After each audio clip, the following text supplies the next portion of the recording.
Yucaipa City Council meeting for May 23rd, 2022.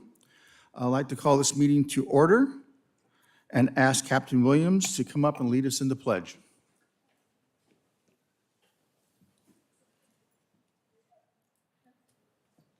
Honorable Mayor, members of the City Council, if you please join me in the Pledge of Allegiance. I pledge allegiance to the flag of the United States of America and to the republic for which it stands, one nation, under God, indivisible, with liberty and justice for all. Thank you, Captain.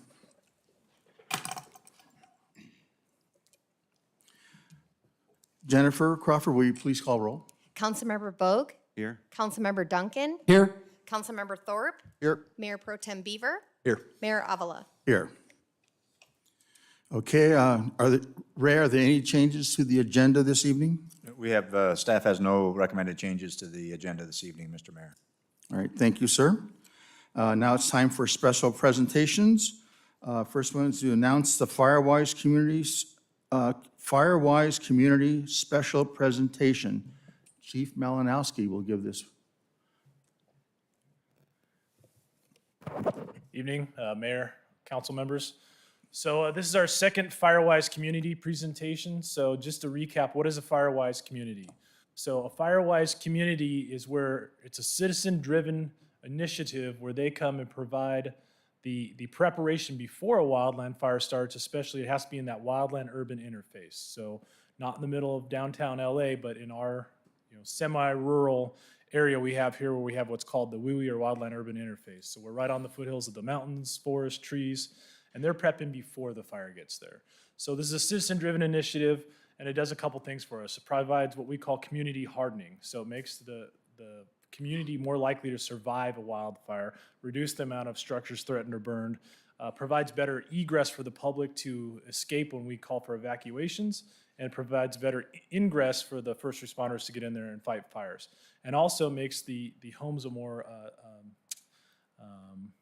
tenable for the firefighters to actually do structured defense on them. So if homes are very overgrown, they haven't done their clearance, it makes it very hard and impossible for us to defend those structures. So I'd like to introduce David Matuzak. He is the citizen leader, is what they're calling it through the NFPA, for the Live Oak Firewise community. So we have Wildwood, and then we have Live Oak. So this does encompass Yucaipa and portions of Redlands and Merino Valley for that Live Oak Canyon corridor. And since we kind of talked about it last time, we have had some success with getting our residents discounts with insurance by being part of a Firewise community. So small steps, but for sure we have it through State Farm locally. They're saying they're not going to insure new people, but existing customers can get a Firewise community discount. So it does give that initiative, like we talked about, maybe some other perks and benefits for you as a resident to go and actually do that. Kind of gives you that other little tangible item there to make it worth your while besides saving your home and your neighbor's home. So with that, I'd like to present David Matuzak, leader of the Live Oak Firewise community. Thank you. Thank you, Chief Malinowski. Some of you know me as Coach Matuzak. I taught and coached at Yucaipa High School for 38 years. And in my retirement, I wanted to give back again to the community by volunteering to start the first Firewise community, technically in Riverside County, but we crossed the border into Yucaipa and also into Redlands. I learned about the program several years ago in Northern California where I have a cabin. And I volunteered to become a Firewise community leader there. And I gotta tell you, the things that I learned just in the training as a Firewise community leader helped save my cabin, because 7 or 8 months later, the North Complex fire, which at that time was the 5th largest fire in the state of California, this is up in Plumas County, burned right through my place, and we saved all the buildings largely because of the things that we teach in the Firewise community program. It was so successful that I decided I really want to start a program in Live Oak Canyon. I've been the head of the Friends of Live Oak Canyon for about 35 years. and have worked successfully with the Redlands and Yucaipa on a variety of different issues out there. And I would, if there's anybody in the room that lives in a wildland area that is interested in becoming a Firewise community, I would encourage you to contact Chief Malinowski. He has been wonderful working with me to get our program going, and we want to thank you very much for that. We really appreciate the support. Thank you. Thank you very much. Thank you. Questions? No. Thank you. Chief, one more time, what's that wildland, that area? What do we call that? The WUI? What? Wildland Urban Interface, the WUI. The WUI. Yep. Common spelling. Okay. So one thing I did want to add is I would like to commend Mr. Matuzak as well too. He did collaboratively help our Wildwood Canyon Firewise community take off. So not did he only start his own, he really did help Doug up there get his going off there. So when he says he's willing to help, he brass tacks, he's willing to help. So thank you. Thank you. At this time, I'd like to call up a couple of people, starting with Scott Ward. Chief, you may have to stand back up there.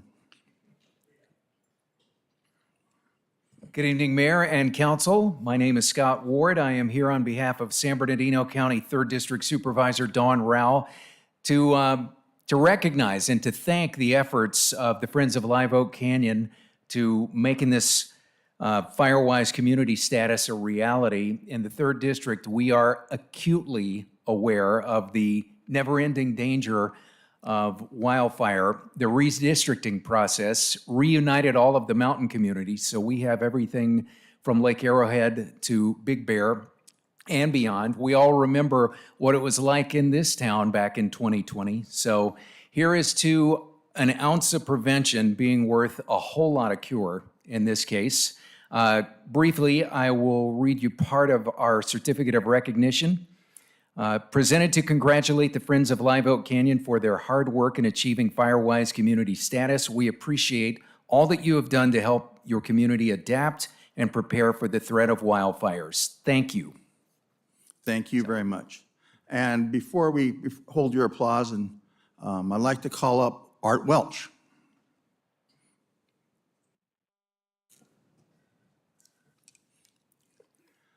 Mayor, City Council, thank you for making us or allowing us to be part of this presentation this evening. Your Live Oak Canyon group is setting the standard for all of the communities in Southern California, actually in California. So your Senator, Rosalisa Choa-Bogue, sends her congratulations and her very best wishes for the future for this volunteer group. And please allow me to read a little of the proclamation. In recognition of your initiative to take appropriate measures to become more resistant to wildfire catastrophes, thank you for your dedication to the safety and the well-being of our communities. Congratulations on becoming a Firewise community. Congratulations to staff and also to all those hardworking volunteers. All right, let's give them a round of applause. We'd like to go ahead and have our picture taken with you, if you don't mind.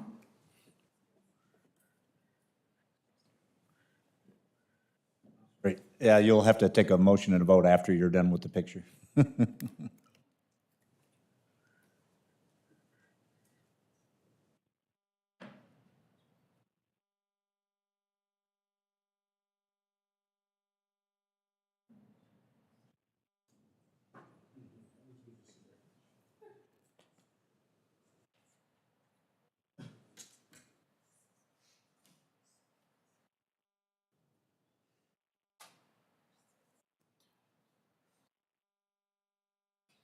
All right, ready? 1, 2, 3. Perfect.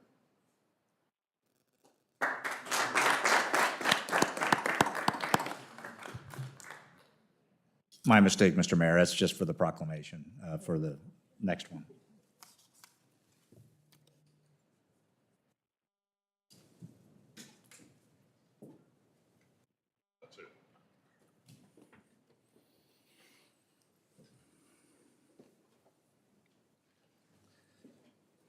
All right, we have another presentation. I would like to announce the presentation of the proclamation proclaiming the month of May as the Ehlers-Danlos Syndromes and Hypermobility Spectrum Disorders Awareness Month. That's a mouthful right there. And right now, I'm going to ask Mayor Pro Tem Beaver to read the proclamation. Proclamation of the City of Yucaipa declaring the month of May Ehlers-Danlos Syndromes and Hypermobility Spectrum Disorders Awareness Month.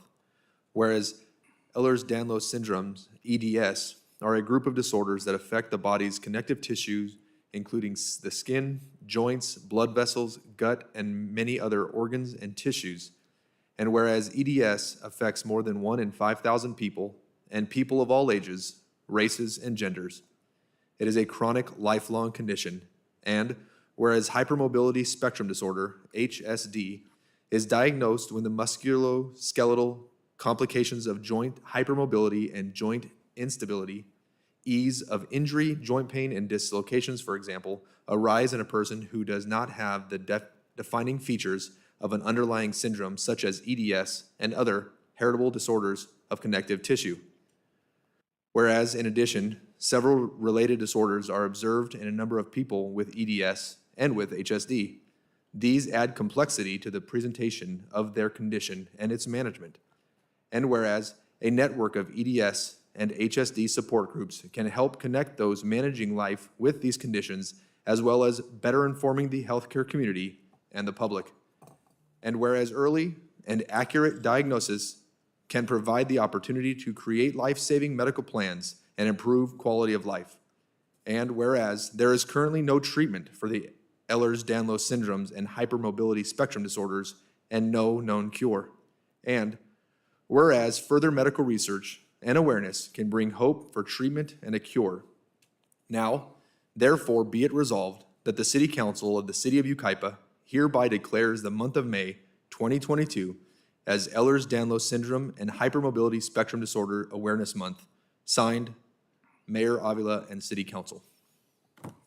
Thank you. Before we call for a motion and a vote to approve this, I'd like to ask Dulce Haviland if she'd like to come up and say a couple of words. If not, no biggie.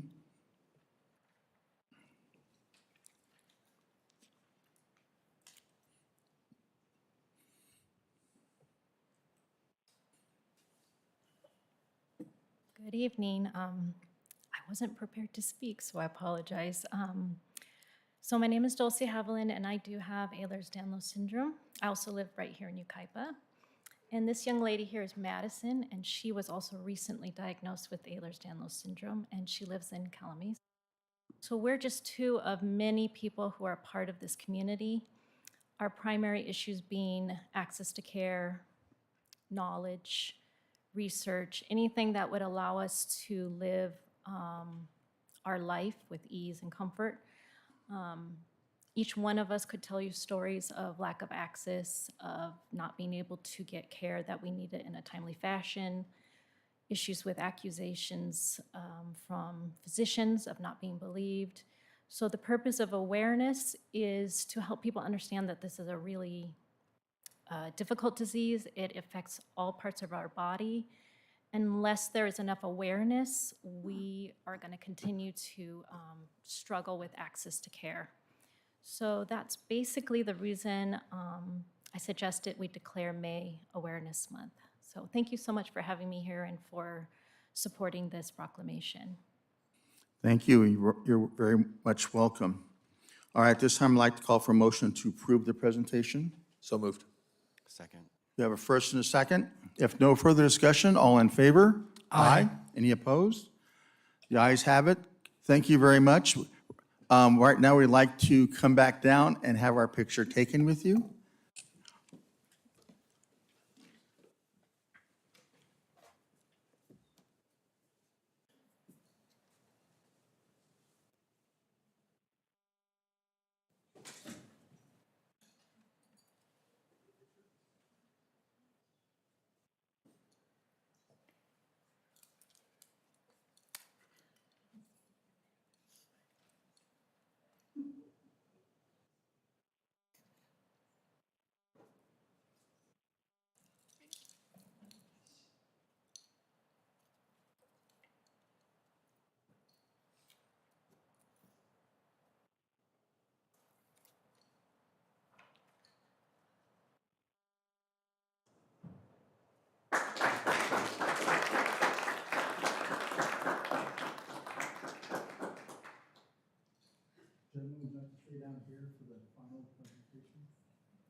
Next up, we have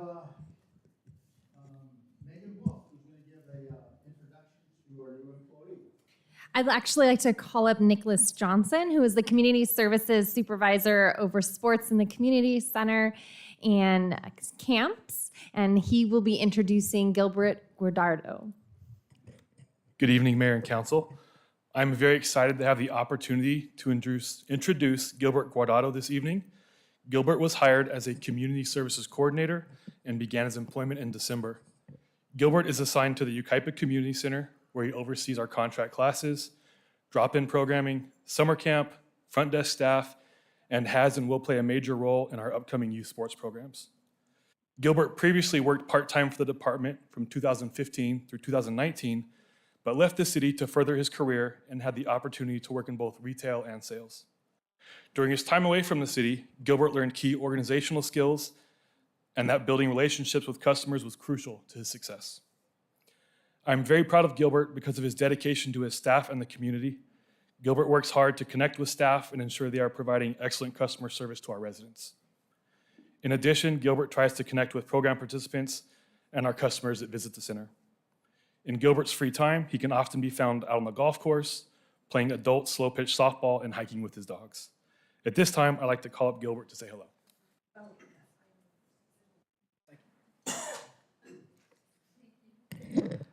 Good evening, Mayor and council members. What a privilege and an honor it is to be before you tonight.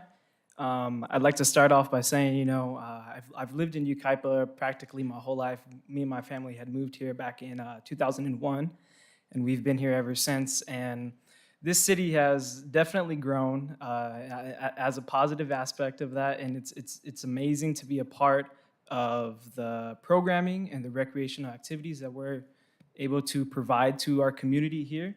I can say that it is definitely an honor and a privilege to be back working with the city of Yucaipa, and I'm so happy and excited to get something more recreational activities going on here and assisting anywhere I can. Thank you so much for joining our team. We'd like to invite you up here so we can get our picture taken with you. Thank you.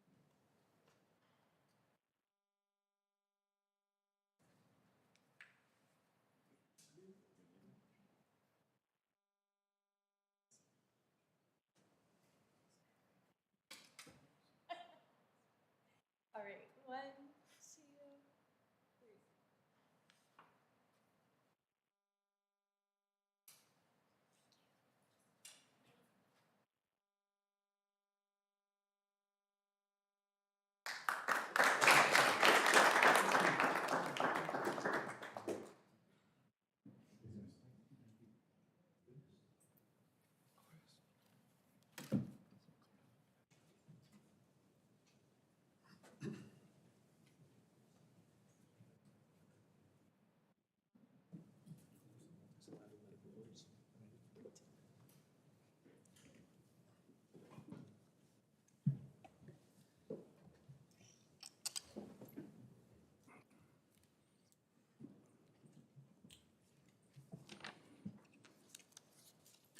Okay, this is a time for public comment.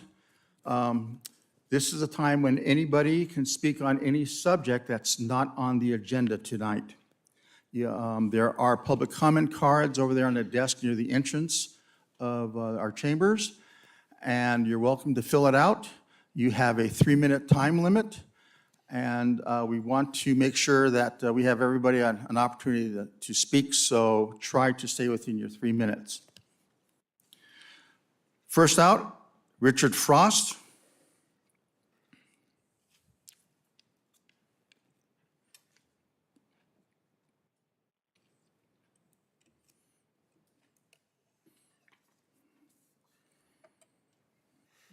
Richard Frost, 12731 3rd Street, Yucaipa. Yeah, this is more humorous than anything else. I really shouldn't even bring it up, but I was wondering if anybody had problems walking in front of the school board building on 3rd Street, the Calamasa, Yucaipa Joint School Board District. About 8 years ago, I was waiting for a ride at the VA, and there was this kid that lives there, was yelling things about I should move down the street, that I was a snitch or something like that, so I just ignored it. And then a couple of years later, the police had that place, his house surrounded, and he disappeared. And then I was walking home Monday night from the equestrian center, walking in front of the joint school district building, and he's still around screaming obscenities and insults and that kind of thing. And for years, they didn't even put a number on that house. And maybe it's just me, but I don't know if, kind of. Okay, maybe if you make contact with our captain, either, tonight sometime, or maybe contact the sheriff's station. Well, I did call him, Okay, and they said there wasn't much, all right. Thank you. Thank you for your comment Okay, thanks. and your concern. Clinton Sandusky.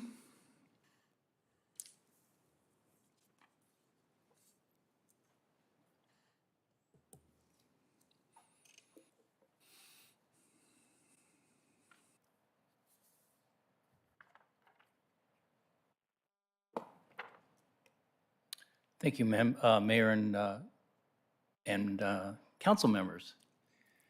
I was talking to Art earlier from the Senator's office, and I wanted to thank all of you in the city of Yucaipa for acknowledging God with the national motto behind you, "In God We Trust." It's great to see Yucaipa doing that. Not everybody does it, and I wish there was more God in this country. My wife and I, and Robin's right there, she's a school teacher. We've lived in Yucaipa and have enjoyed it for 21 years, and we're invested in this city. I've done a lot of volunteering at my church, Wildwood Calvary Chapel, as both an usher and attending there. I've been involved in the past with the Yucaipa High School mountain bike team. I was also on the subcommittee for the opening of the Wildwood single track mountain bike trail, where I met the council member Bogg and his wife, and with that relationship, we've been working on a project together to try to open up e-bike access at the state park, which they have currently deny. What I'd like to talk to you real briefly about is another month to recognize here, and it's been around since 1956. May is also National Bicycle Month. And whether it was with the pandemic or now with high gas prices, I think we've all seen an increase in bicycling here in the city, the state, the country, and also this new use of e-bikes.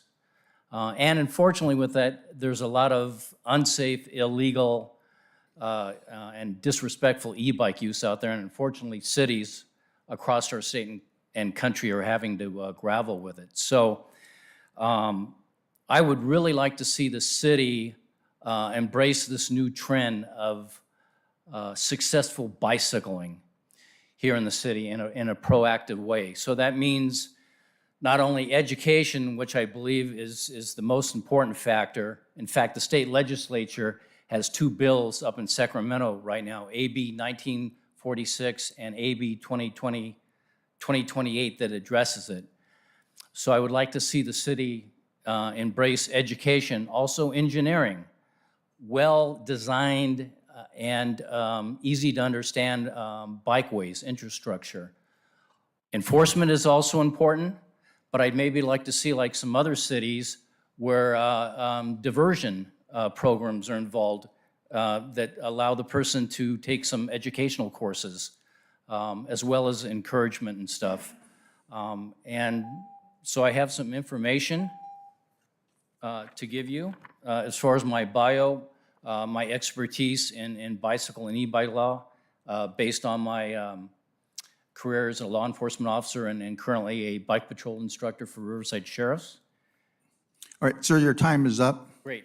And I've also got some information for you to look at later on. Thank you very much. Thank you very much.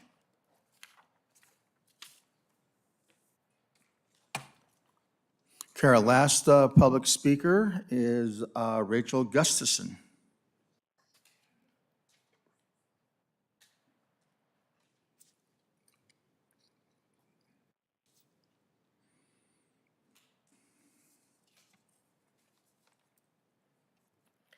Good evening. Mayor Avila, and esteemed council members.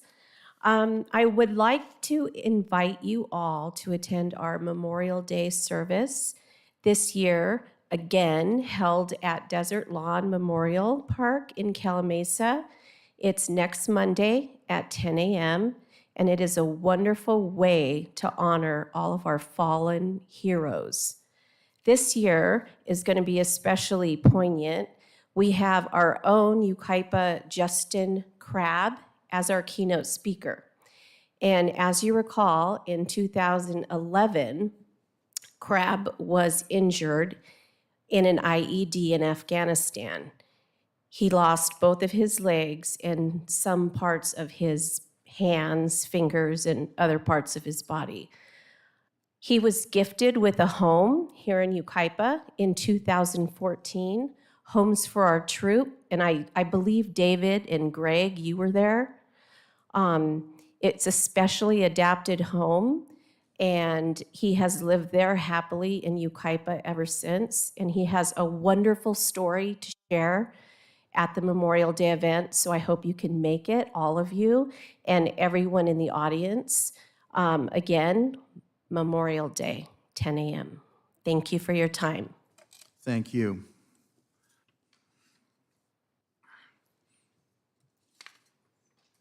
So if you have no other public comment,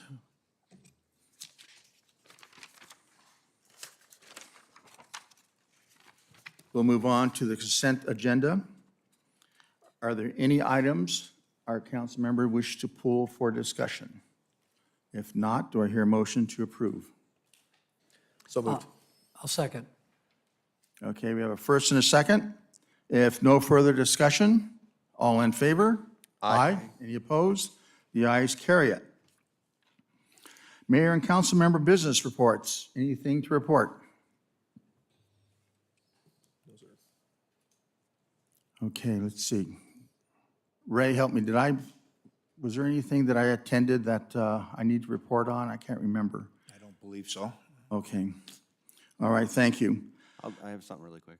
Sure, yes. So I was able to, I was able or obligated to be in Sacramento this week. And I attended the Sheriff's Association Legislative Days, and I got to speak with Shannon Dykes, Sheriff Shannon Dykes, giving us an update on some of the things that are coming out of California. And, you know, we thought we were getting past this whole defund the police kind of movement. Unfortunately, it seems to be lingering around, but hopefully we'll get past that and this weird, strange anti-police sentiment. But I'm optimistic. Sheriff Shannon Dykes is very optimistic, and we just need to stay informed and keep our eyes open. Thanks. Okay, anybody else? Okay, moving on to item number 10.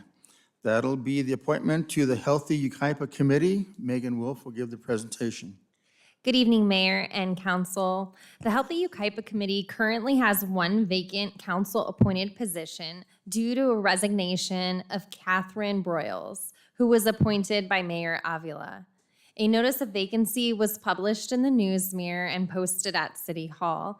The city received one citizen service application from Heather Obeer.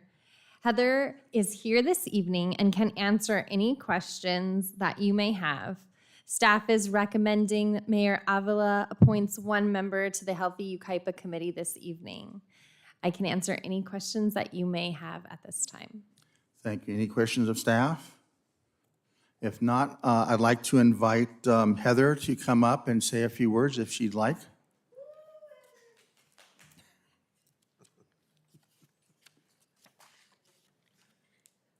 Good evening, Mayor and council members. My name is Heather Obeer. I'm a newer member to Yucaipa. We moved here last April, but I've been highly involved in my previous community up in the high desert, and I'm currently the district nurse for Yucaipa Calamasa Unified.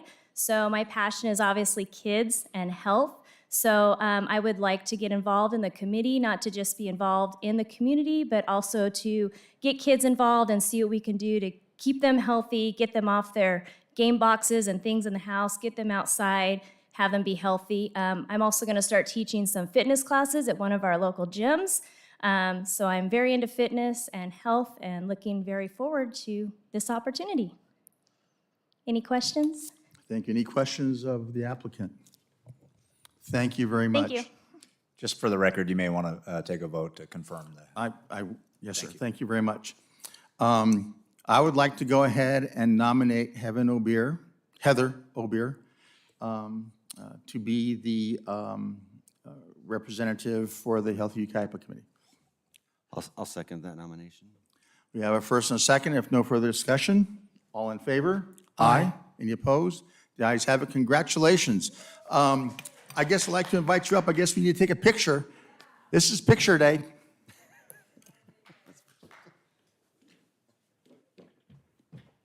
also a marathon runner.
Excuse me, my computer just shut down.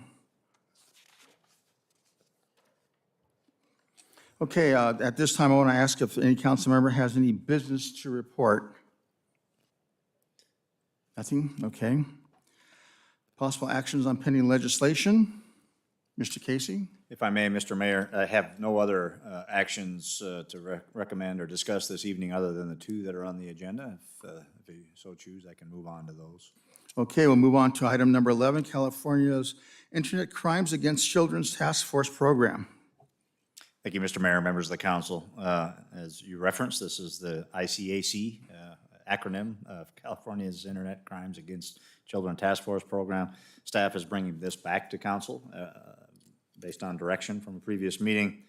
And some things have changed since we last spoke. The issue was that the funding wasn't in the original governor's proposed budget. It is now in the budget for this year. And so staff is recommending that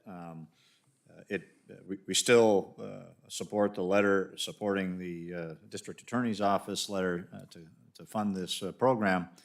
But secondarily, staff's recommending that we also send a letter, council approve a letter, urging our state representatives to amend, to make a recommendation to amend the proposed 2022-23 state budget to include 3 years of funding for the ICAC program.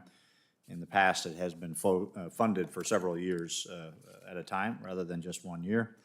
And given the importance of the program, as demonstrated by some of the statistics in your staff report, according to Cal OES, fiscal year 2020-21, 26,654 proactive reactive investigations were conducted into computer technology crimes perpetrated against children and youth. 12,584 digital forensic examinations were performed on electronic devices. 47,790 community outreach law enforcement presentations were conducted throughout the state. 25 nationally coordinated investigations took place where ICAC task force participated, and 1,500 arrests for internet crimes against children were made. So you can see statistically just how important it is to each and every case. And so staff is making those two recommendations, the support letter for the district attorney's letter, and also a request for both Senator Rosalise Ochoa-Bogue and Assemblyman Chad Mays to further the budget request for 3 years versus 1 year. Staff's happy to answer any questions you may have. Are there any questions or comments from staff? I'm looking forward to hearing from Mayor Pro Tem and Councilman Thorpe, actually. 3 years ago, while I was assigned as the ICAC, the ICAC detective in Los Angeles County, I think she was 3, almost 4-year-old girl was being victimized by her adult brother. We caught it early. I think she was a victim of these crimes for about a month before we were made aware of it because of the proactive monitoring of the ICAC program. We were able to save that little girl from what is undoubtedly the worst parts of her life, and she couldn't even talk. So this program is the way we find these predators and that hide in plain sight in our community because it's so easy to be anybody else on the internet. So I support this this letter, and I'm glad that Governor Newsom assigned a one-time $5 million budget, but this can't go away. This is something that the voiceless and most innocent members of our community absolutely rely on. And it gives law enforcement the tools necessary to find these monsters that, like I said, hide in plain sight. Yeah. Any other comments, concerns? I agree. This is a very critical task force to have. I don't think we should let that go. So I think this is a very good thing to sign these letters and send them up north. Yeah, thank you. Yeah, this is a necessary tool that we have to have in combating this type of stuff. It's not going to go away, and it's only going to get worse unless we have something to combat it. And this is hopefully we can move in the right direction with this. So with this, we need to take a vote. Do I hear a motion? So moved. I'll second. We have a first and a second. If no further discussion, all in favor? Aye. Aye. Any opposed? The ayes carry it. Thank you. We'll move on to item number 12, Assembly Bill 2011, WICS, Affordable Housing and High Road Jobs Act of 2022. Right? Thank you, Mr. Mayor, members of the council. As you referenced, this is another bill. This is Assembly Bill 2011. This is yet another effort by legislators at the state level to take away local control from cities and counties as it relates to housing. It seems to be the trend for the last couple of years, and it seems to continue. This particular case, this bill would allow for all commercially zoned property in the city of Yucaipa, or all cities, to have by right housing projects built on commercially zoned property. It would not, which means it would not allow for public input. It would not allow for environmental impact, environmental evaluations for the proposed project. I would point out that the City Council, at least thus far in the development of our housing element through several study sessions, has made those tough decisions on some parts of the community that maybe by right housing is appropriate in some parts of the community for commercially zoned property. This would allow it in the entire community, anywhere where you have commercially zoned property. And again, would require that be it approved administratively, other than the architecture, be approved administratively without appropriate public input. And so the second or last part of that discussion is it's going to continue, I believe, going forward. And the excuses are always that that not enough housing is being delivered, but there are a lot of reasons why not enough housing being delivered in the state of California, not the least of which, of course, is the total cost of a home, and so, or an apartment unit. And so certainly cities are taking their housing element process seriously, we believe, across the state, and that is the appropriate way to arrive at these solutions for adding additional housing in your community. I guess the other last point is this would also require that all construction be done pursuant to this Assembly bill utilizing prevailing wages, which again drives the cost up and would be part of the reason why units may not get built. So with that, staff's happy to answer any questions you may have today. Thank you. Any questions or comments of staff? Do you think that anyone's going to sue the state if this passes? I mean, this is ridiculous, right? Yeah, I mean, it continues to be one after another after another. And, I think the best approach is to try to fight it up front and, work with other cities, other communities and the county. And I think, again, that counties and cities are able to demonstrate that they're doing everything they can through the housing element process and other processes to deliver units. For us, it's, our housing element, as you may recall, is over 2,800 units, and you've taken some strong actions to deliver those units. So I think everybody's doing what they should be doing, what they can be doing, but I really believe that up front, the answer is to join the other cities, the other communities that are fighting this assembly bill like the others and that have been before it, and continue to push back, I guess, continue to push for local control. Yes, sir. For our constituents who are here and both not here, but will read our news mirror this week, I hope that this is reported. This has come before council in one fashion or another, at least since I've been here for the last year and a few months. I see it all the time, and I hear it all the time in the community. People are upset, and possibly rightfully so, for the constant, in their mind, building of houses. And the blame is shifted to the council for approving it, as if the city is in the business of building homes, and that couldn't be further from the truth. But please let it reflect that the state of California is playing puppet master with the city of Yucaipa and all the cities in the state. This is a perfect example of that. Sacramento is out of control, and we have done everything we can to include this letter, joining the Coalition for Local Control that was headed by the Torrance councilman. The city of Yucaipa is drawing a line in the sand, and we're prepared to try to maintain our control over the city with the input from our community. We are truly the elected representatives of you, the people. I hear it from these gentlemen in closed session when the decisions have to be made for different parcels. It is absolutely correct. We are wanting to represent the interests of the community.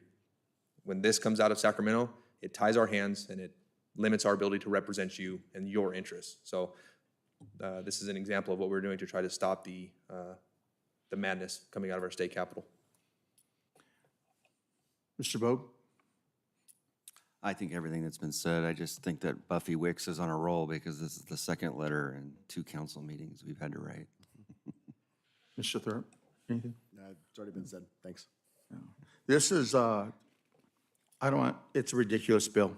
It's just another attempt to remove local control and our ability to determine how we want our community to look. It's 2 things I got out of this is that they're virtually CEQA exempt unless there is something very overt. And as long as they make an attempt to mitigate the CEQA concerns, not mitigate, but attempt to mitigate, they can do whatever they want. And we don't have a say in it. The other part is if you look at who the proponents, supporters are, it's all of the construction industry. They are the ones who get in the prevailing wage, and so they'd like to see this come through. And it's interesting to know, I looked up Wicks, and she's from the Berkeley area, East Bay, and that whole area is what's driving California housing rules and regulations right now. San Francisco, and they have to be stopped. Just because they have problems over there doesn't mean that we have to pay for them. So that's my 2 cents. Do we have a motion or any further comment on this discussion? Have a motion to approve sending? I'll make a motion to approve this item 12. Okay. Second. We have a first and a second. If no further discussion, all in favor? Aye. Aye. Any opposed? The ayes carry it. Thank you. Anything else to report on the pending legislation, Ring? All right, Mr. Mayor, nothing else to report this evening. Very good. We're moving on to department reports and item number 13, change order number 1, Sharer Community Center Nutrition Center Flooring Improvement Project. Fermin Preciado or Todd Guitar.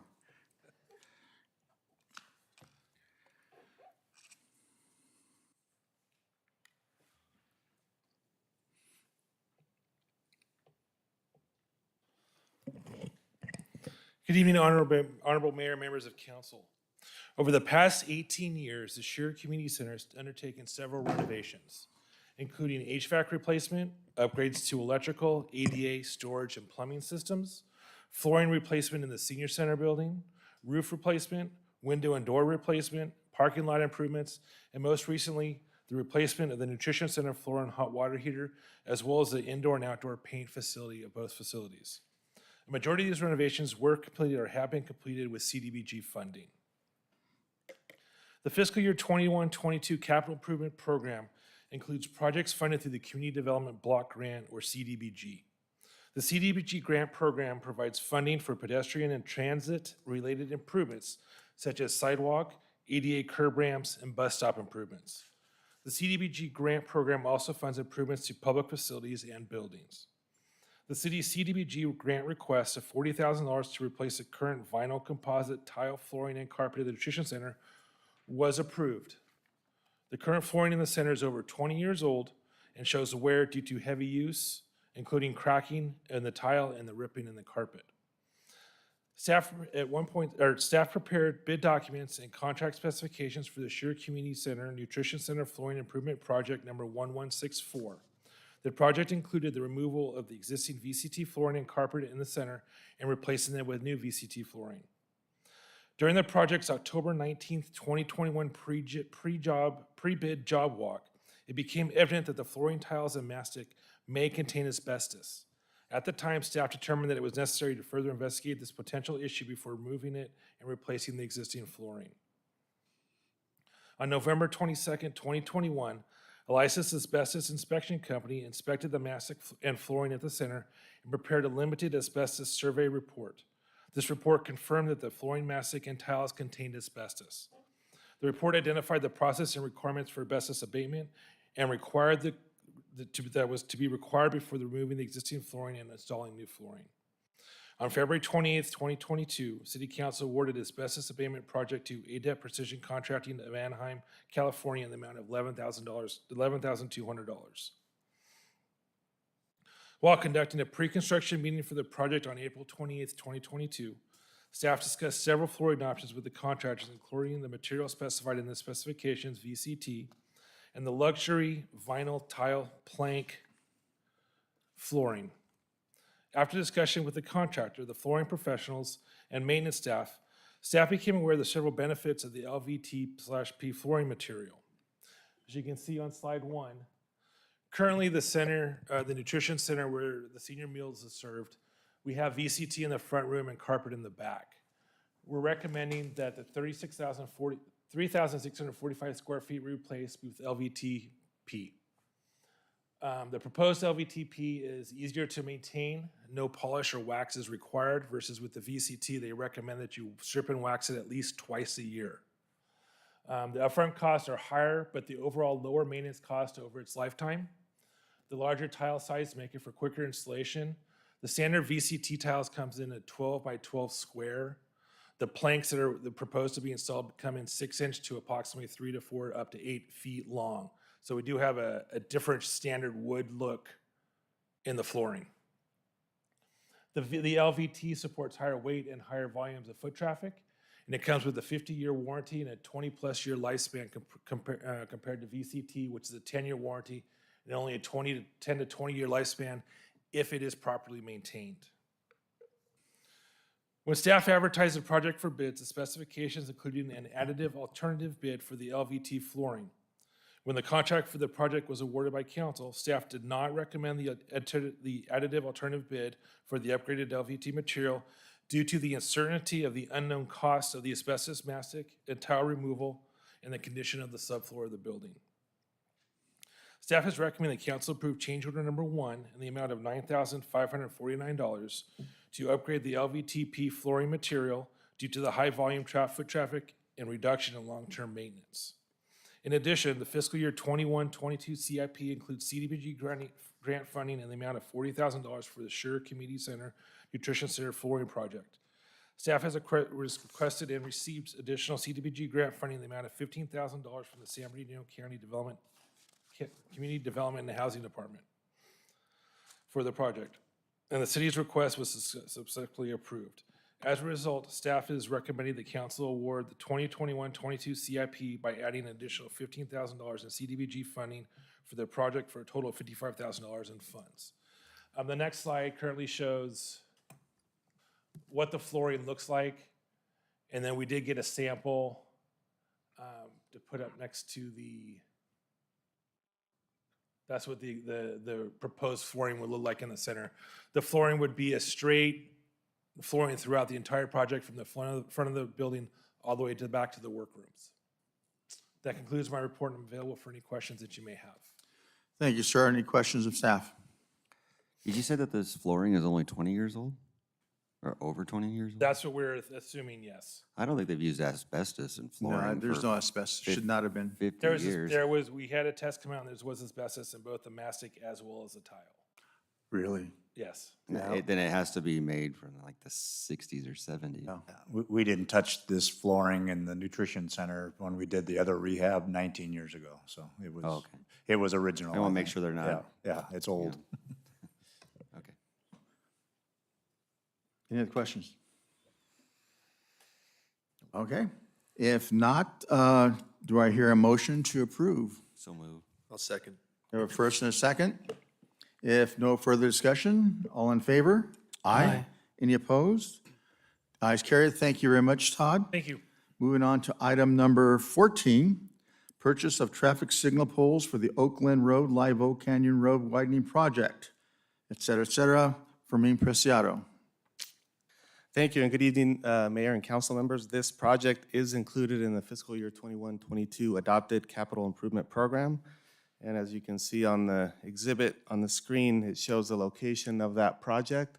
The project is on Oakland Road and also Live Oak Canyon Road, and it crosses the I-10 freeway and limits our Colorado Street to Outer Highway 10 South. The purpose of this project is to improve the vehicular access to and from the I-10 freeway, and also to facilitate the economic development in the area along Live Oak Canyon Road and Oakland Road, and then also to essentially improve traffic circulation during peak season for the pumpkin patch and other businesses in the area. Phase 1 of this project was completed in 2019, and that included the widening of Oakland Road and the right turn lane between 14th Street and the westbound on-ramp. Again, that was completed in 2019. For Phase 2, the project includes the intersection improvements at Outer Highway 10 South and Live Oak Canyon Road. This exhibit depicts what the improvements will look like at that intersection. It includes the widening the Live Oak Canyon Road and Outer Highway 10 South to its ultimate width with 88 curb ramps, and will also create a fourth leg at that intersection, which will serve as the entrance to the pumpkin patch property. The design and the engineering plans for this project have been completed,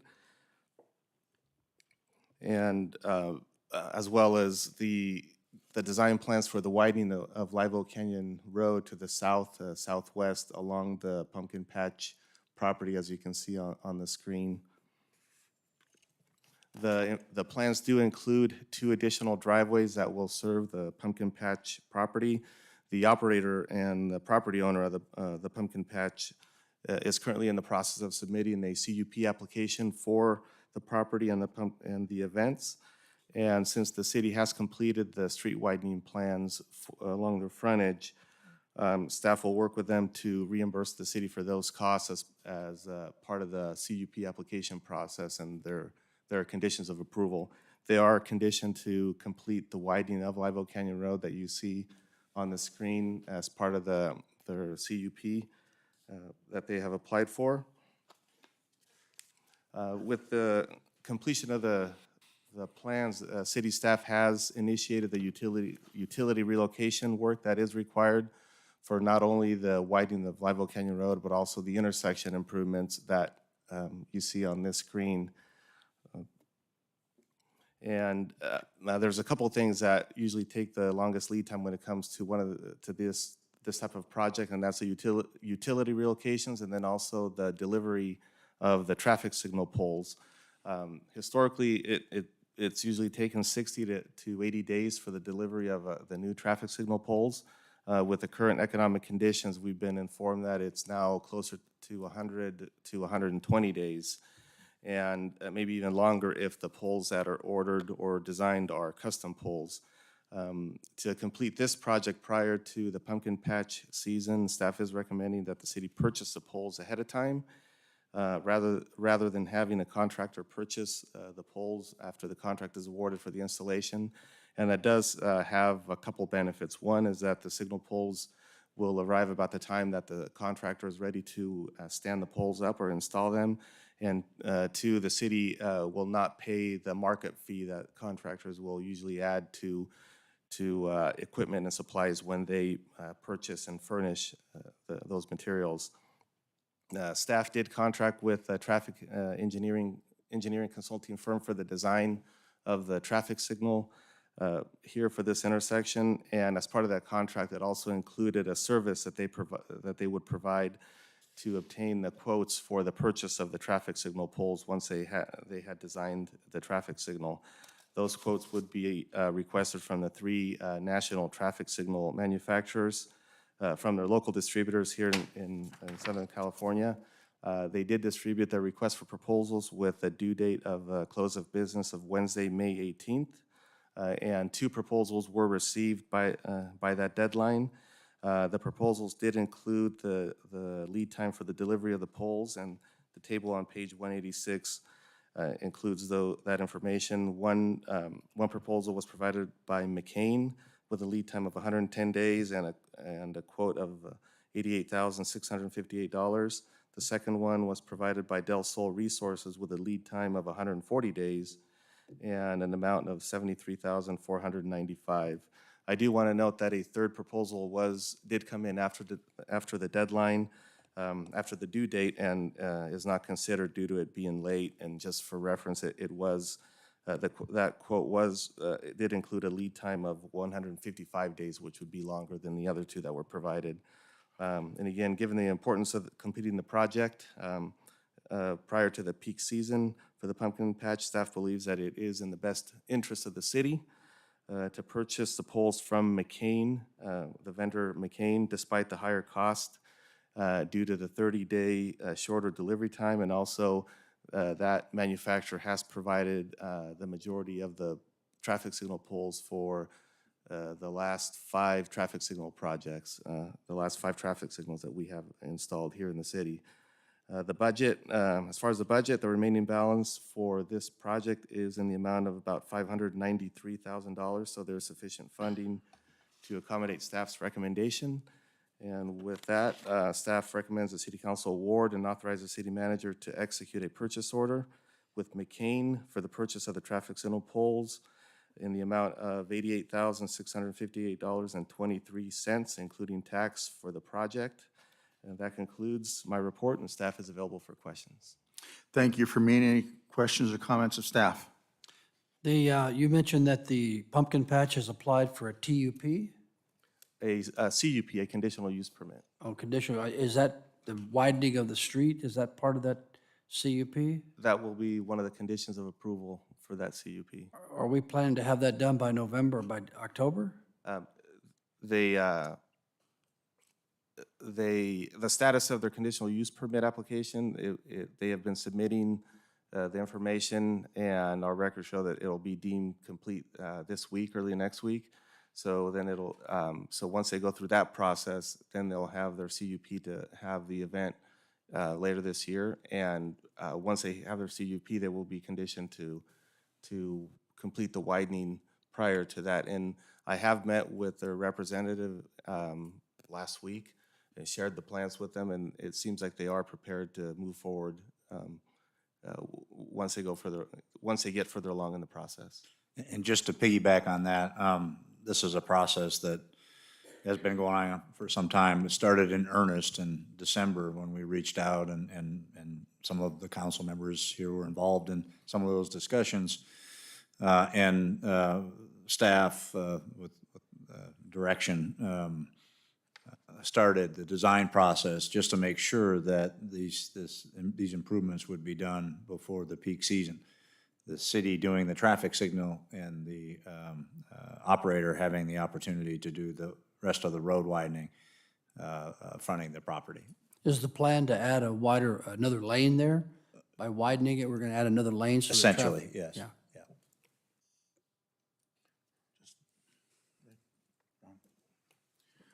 The only comment I have is I'm kind of glad, well, I am glad we're picking McCain.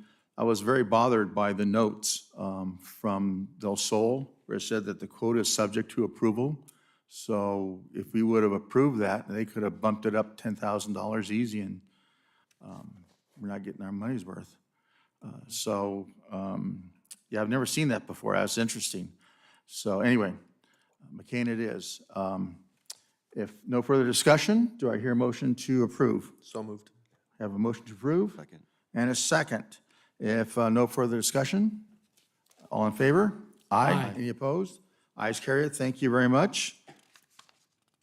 And I guess it's for me, once again, Draft Capital Improvement Program. Yes, thank you again. Each year, as part of the budget process, staff will present the draft CIP and the draft PMP, the Pavement Management Program, to City Council for consideration and direction. The draft Pavement Management Program was reviewed and approved by Council at the March 28th City Council meeting. The approved draft PMP funding and expenditures are included in this draft CIP document for City Council's reference and consideration. The draft CIP that will be presented to you here tonight, it identifies the proposed funding sources and also the proposed funding allocations for various projects. The city's development impact fee program, the anticipated revenue from that program is what will be providing funding for many of the projects here. That is, and then also consistent with City Council's adopted policy. The draft document before you does include an allocation of 50% of the projected DIF revenue for next fiscal year as a repayment to the general fund loan to the development impact fee program. And more specifically, for the public facility fee component, 100% of the projected revenue is allocated as repayment to that general fund loan. For many years, as council is aware, the city has aggressively pursued local, state, and federal grant funds to pay for these projects. And the exhibit on the screen shows the funding sources for the CIP. And as you can see on this next screen, about 47% of the funding sources for the capital improvement projects over the last 20 years have been funded by either state grants, federal grants, or agency partnerships.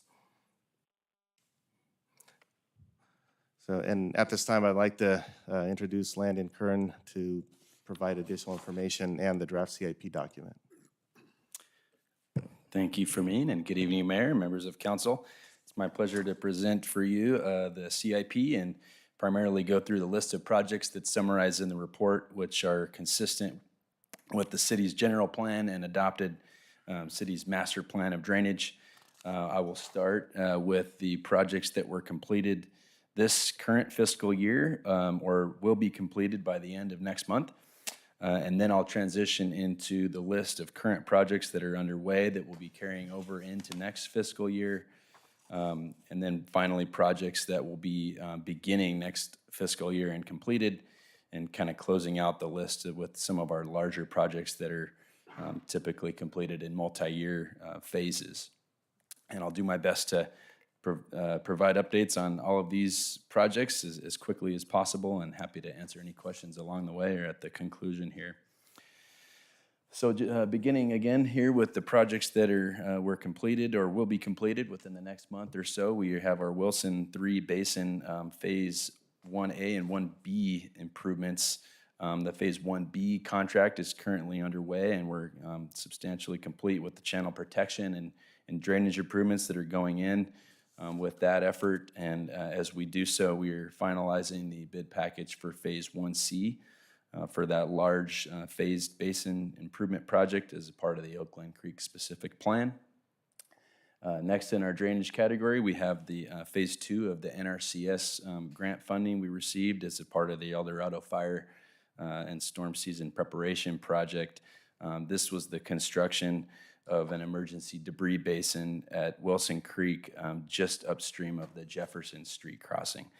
And that work has been completed.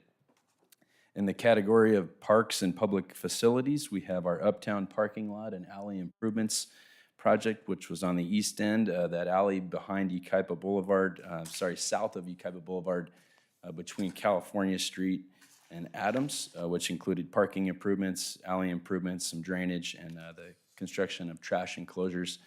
That phase of improvements is complete. Next here we have our city yard relocation project, the Phase 2, with the completion of that grading and the delivery of the steel buildings to that site. We are finalizing the building construction and the erection of those steel buildings at our new relocated city yard facility as a part of that Oak Glen Creek specific plan. Next, we have the 13th Street City Baseball Field Parking Lot Project across the street from the parking lot that was completed prior to that. So this parking lot has been completed and is in service. Next, we have the Wildwood Mountain Bike Trail Phase 1 and 2, the construction of a 1-mile single-track mountain bike course loop adjacent to Wildwood Creek, just east of Wildwood Park, and that construction is complete. Next, we have the El Dorado Ranch, Five Winds Ranch Park, the tree and irrigation improvements. The construction is complete for that work, which was a combination of contract work as well as some volunteer work with the part of our Make a Difference Day events. We can go to the next slide, please. Okay. Next here on our park public facilities list is the Five Winds Ranch Barn Relocation Project. Again, as a part of the overall park improvements we're phasing in, the existing barn was disassembled as a part of a contract, subsequently determined to be surplus to the needs of the city, listed for sale, and it was approved to be sold. And that sale has been completed, and that facility has been removed from the project site. Next, we have the installation of the playground equipment at Flag Hill Veterans Memorial Park. That new equipment is been installed, and that project has been completed and in service. Next, we have our Oak Glen Road neighborhood parking lot improvements, which is we got TDA funding to construct the parking lot and ADA access to the trails and park facilities off of Oak Glen Road across from Shadow Hills Drive, and that construction is underway with an anticipated completion by the end of next month. Moving into our traffic facilities and sidewalk improvements projects, we had the recent completion of the traffic signal at Oak Glen and 2nd Street with that highway safety improvement program funding through Caltrans and FHWA. That facility is now in service. Next, we recently constructed and completed the sidewalk improvements project on Avenue E and 15th Street on the north side of Avenue E from Dunlap Channel to 5th, and then on the east side of 15th Street from Avenue E up toward Yucaipa Boulevard, just short at Avenue D there. And that construction was completed. And in that same neighborhood, we had the Safe Routes to School 12th and 13th Street sidewalks project with more federal funding.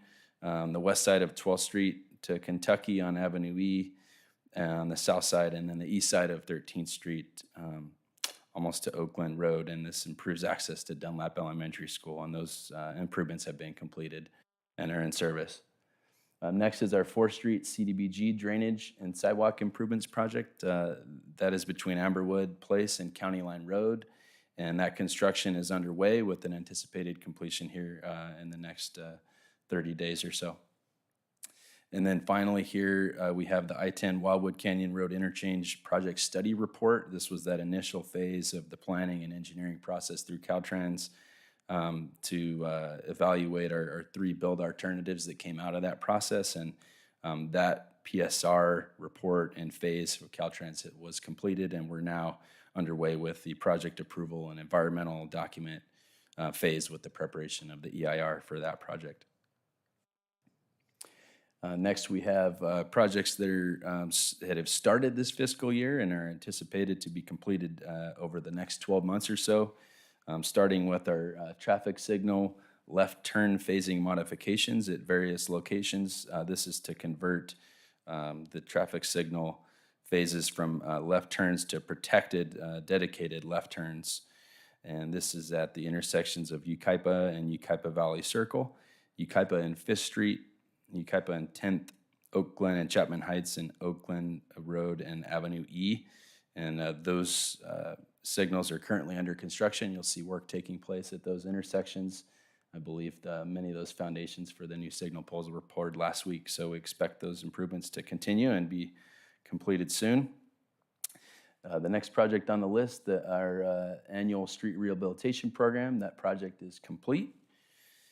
The Dunlap Boulevard Bridge Removal and Replacement Project, Phase 1, we are under construction with the phase of work that incorporates the foundation work and the installation of the new bridge with the conduits for the existing utilities to transfer over, after which time Phase 2 will follow, where the transition of those utilities will transition to the new bridge structure, and that ultimate channel and drainage and intersection improvements will follow.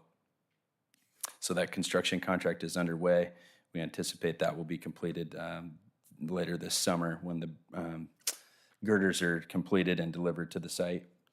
Next, we have the Share Center Senior Center improvements, the flooring improvement project through CDBG. We heard just here this evening an update on the status of the replacement of that flooring, and we expect that to be completed here in the next couple months.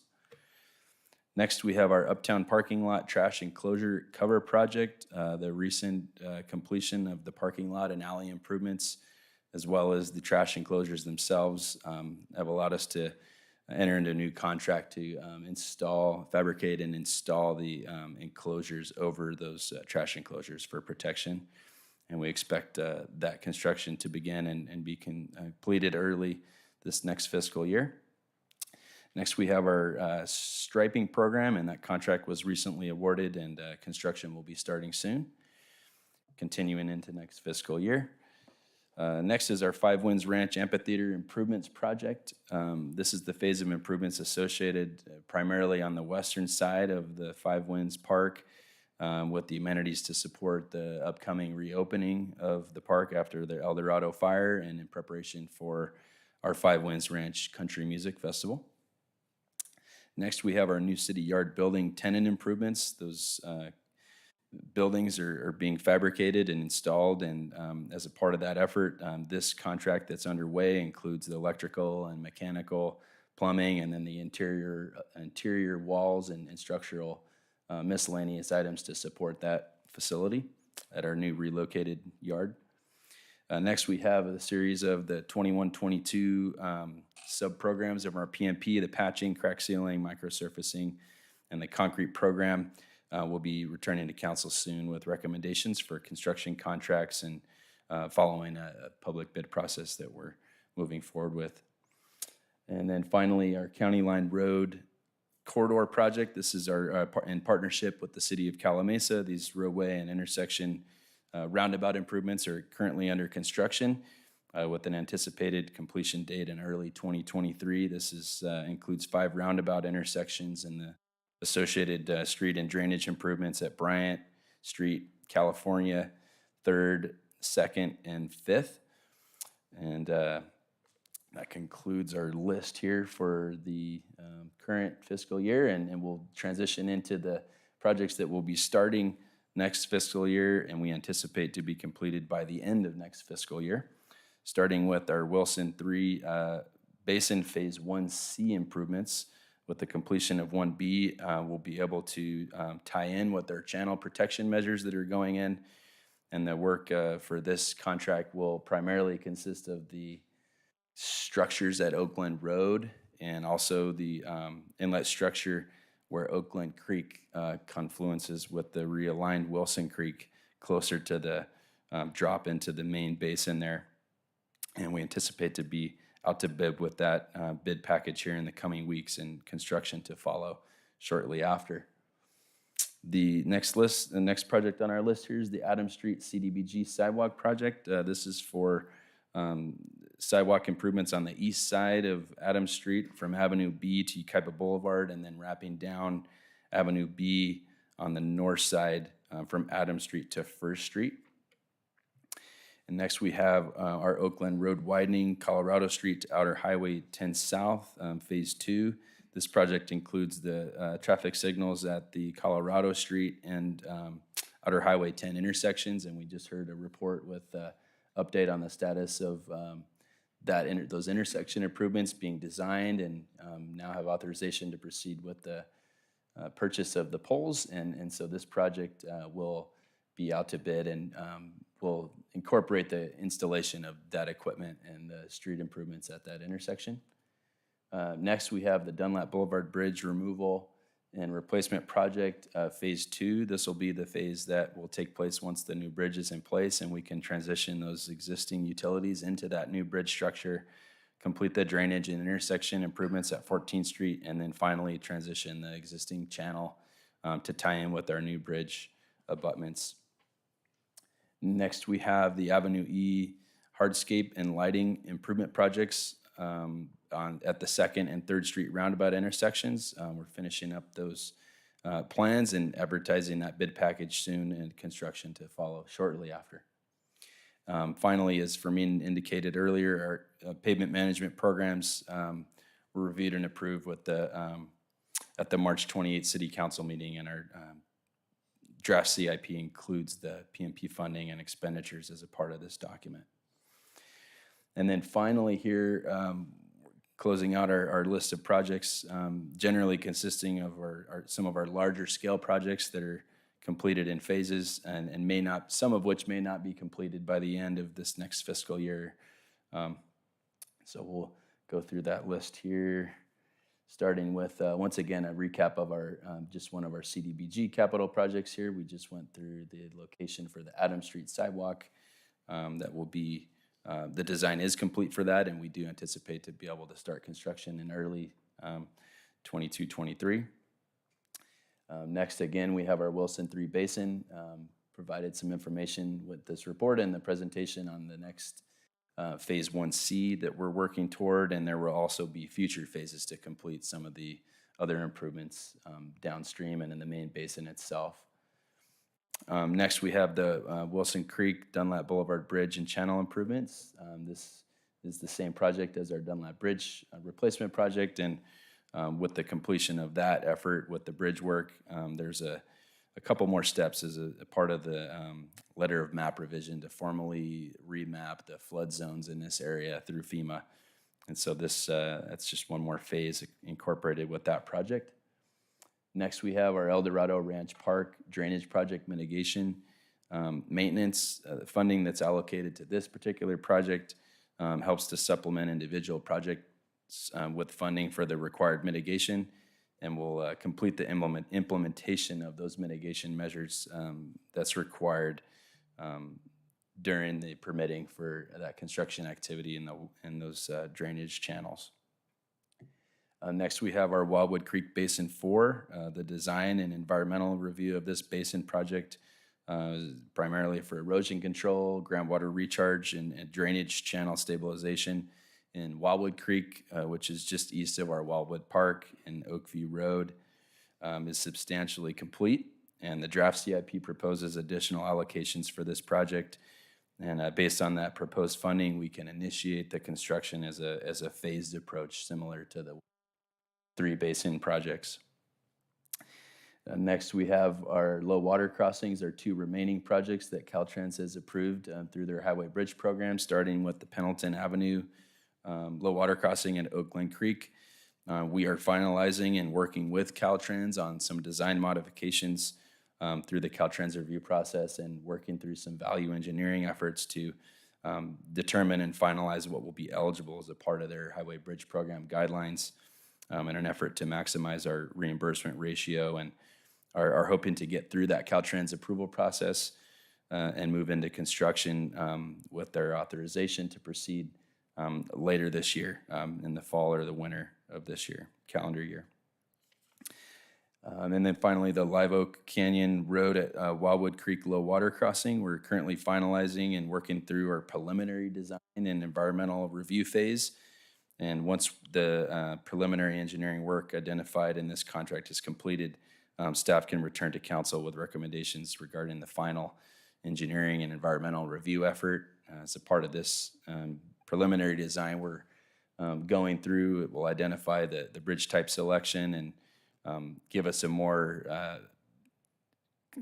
confirmed or solid cost estimate where we can return to Caltrans and request more funding to complete the final phases of design.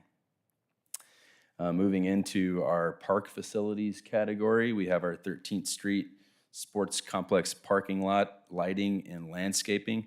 The recent improvements completed on the west side of 13th Street, closer to the ball fields. Staff is working with the school district on the availability of RDA pass-through funding in order to complete the lighting and landscaping improvements at this particular parking lot that's was recently put into service. And next, we have our Dunlap Neighborhood Park, for which the design is complete, and staff continues to pursue grant funding application opportunities to fund the construction phases of this project. Next, we have the Five Winds Ranch and El Dorado Ranch Park. We're working to complete several different phases of design for the future phases of the overall park improvements as the current phases are being completed and constructed. And of course, all of these phases are consistent with the approved concept plan. Next, we have our annual miscellaneous park capital replacement projects. And finally, our pickleball courts and facility. We've initiated that design effort, and we're continuing to coordinate with the pickleball club on reviewing those alternatives and evaluate them. And finally, our Flag Hill Park Memorial Wall and Memorial Area site improvements. This project incorporates the construction of a wall at that park, as well as some improvements to the memorial area at Flag Hill Park.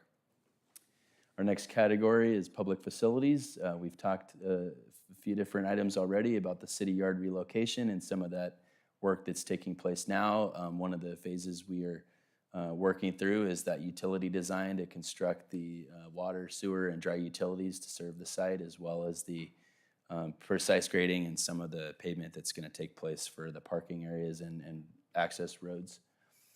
The Library and Education Cultural Center staff's continuing to work with the county on funding and grant opportunities to further that effort.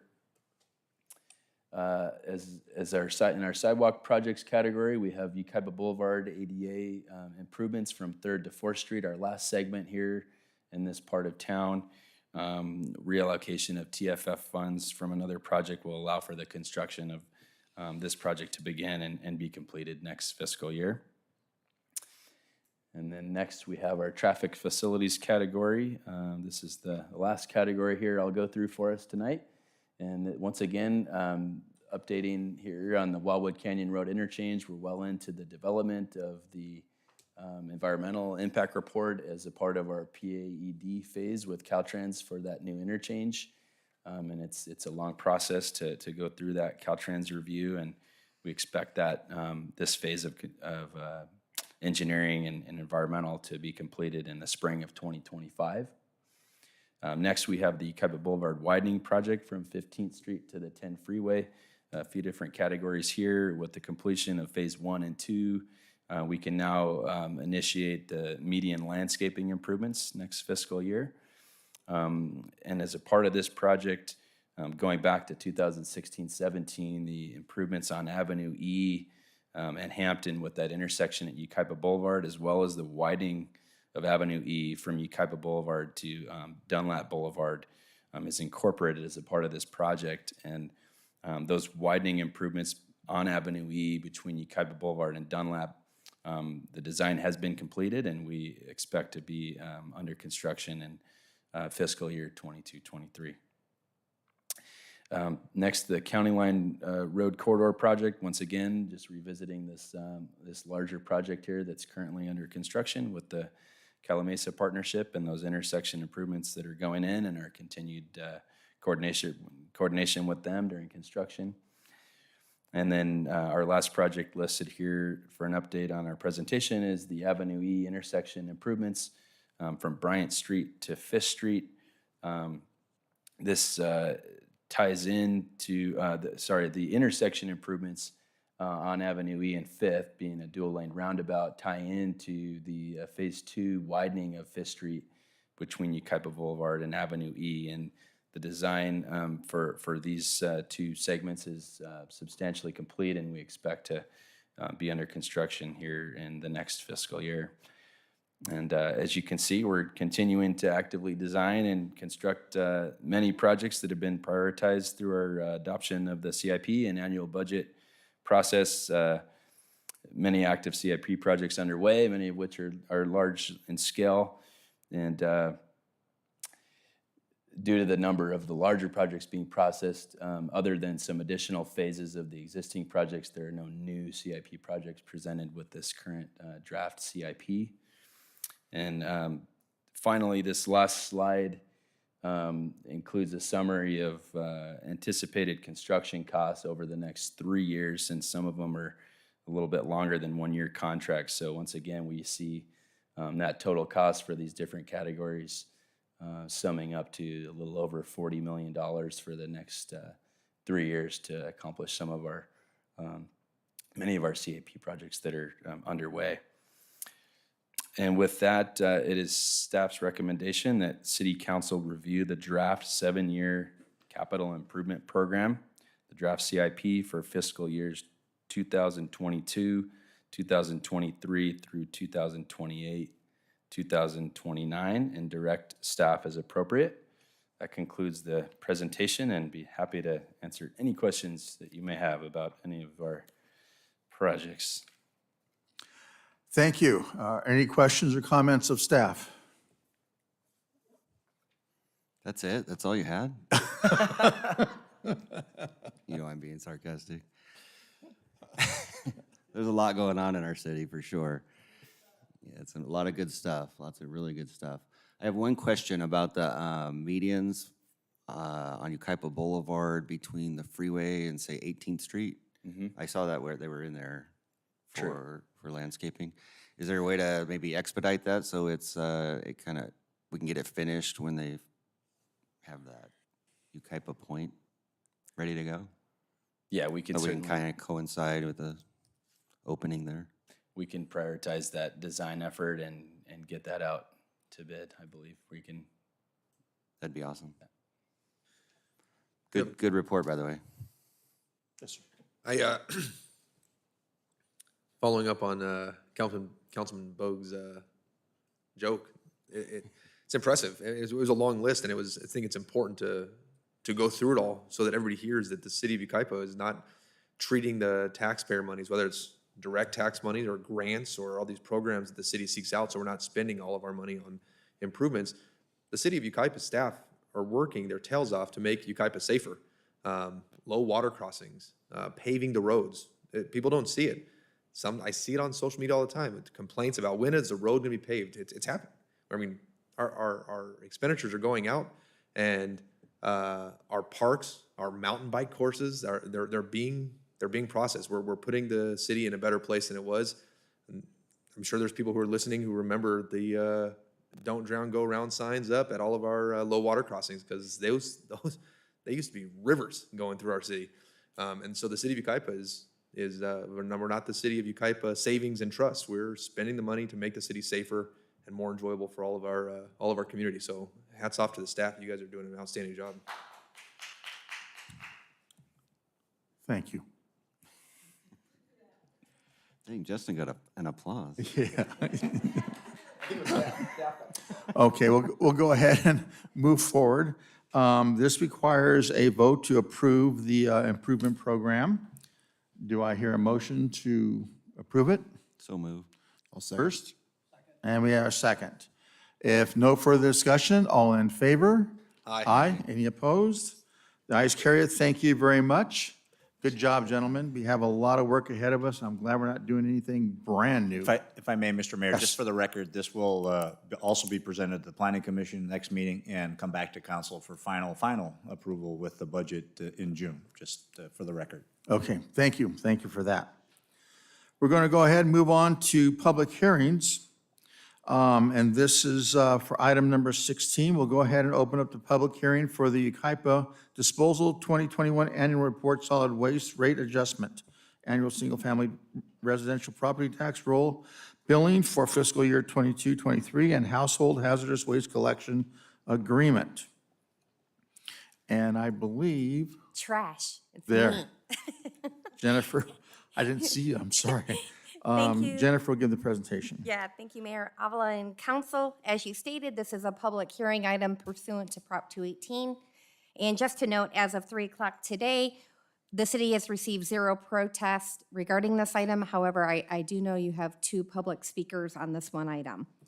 On March 28th, the Solid Waste Committee, which is Councilmember Bogue and Councilmember Duncan, met with the city staff and Yucaipa Disposal to review and discuss the annual report, the proposed rates, the San Bernardino County Comprehensive Disposal Site Diversion Program that I will refer later tonight to the CDSDP program, and residential and SB 1383 program updates. And as we've kind of brought to you for the last 2 years, SB 1383 is expensive, it's a huge lift, and it will impact both residential and commercial customers in our community and throughout the state of California.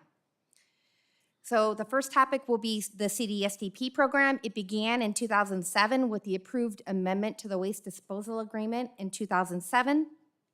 The ultimate goal of the program was to capture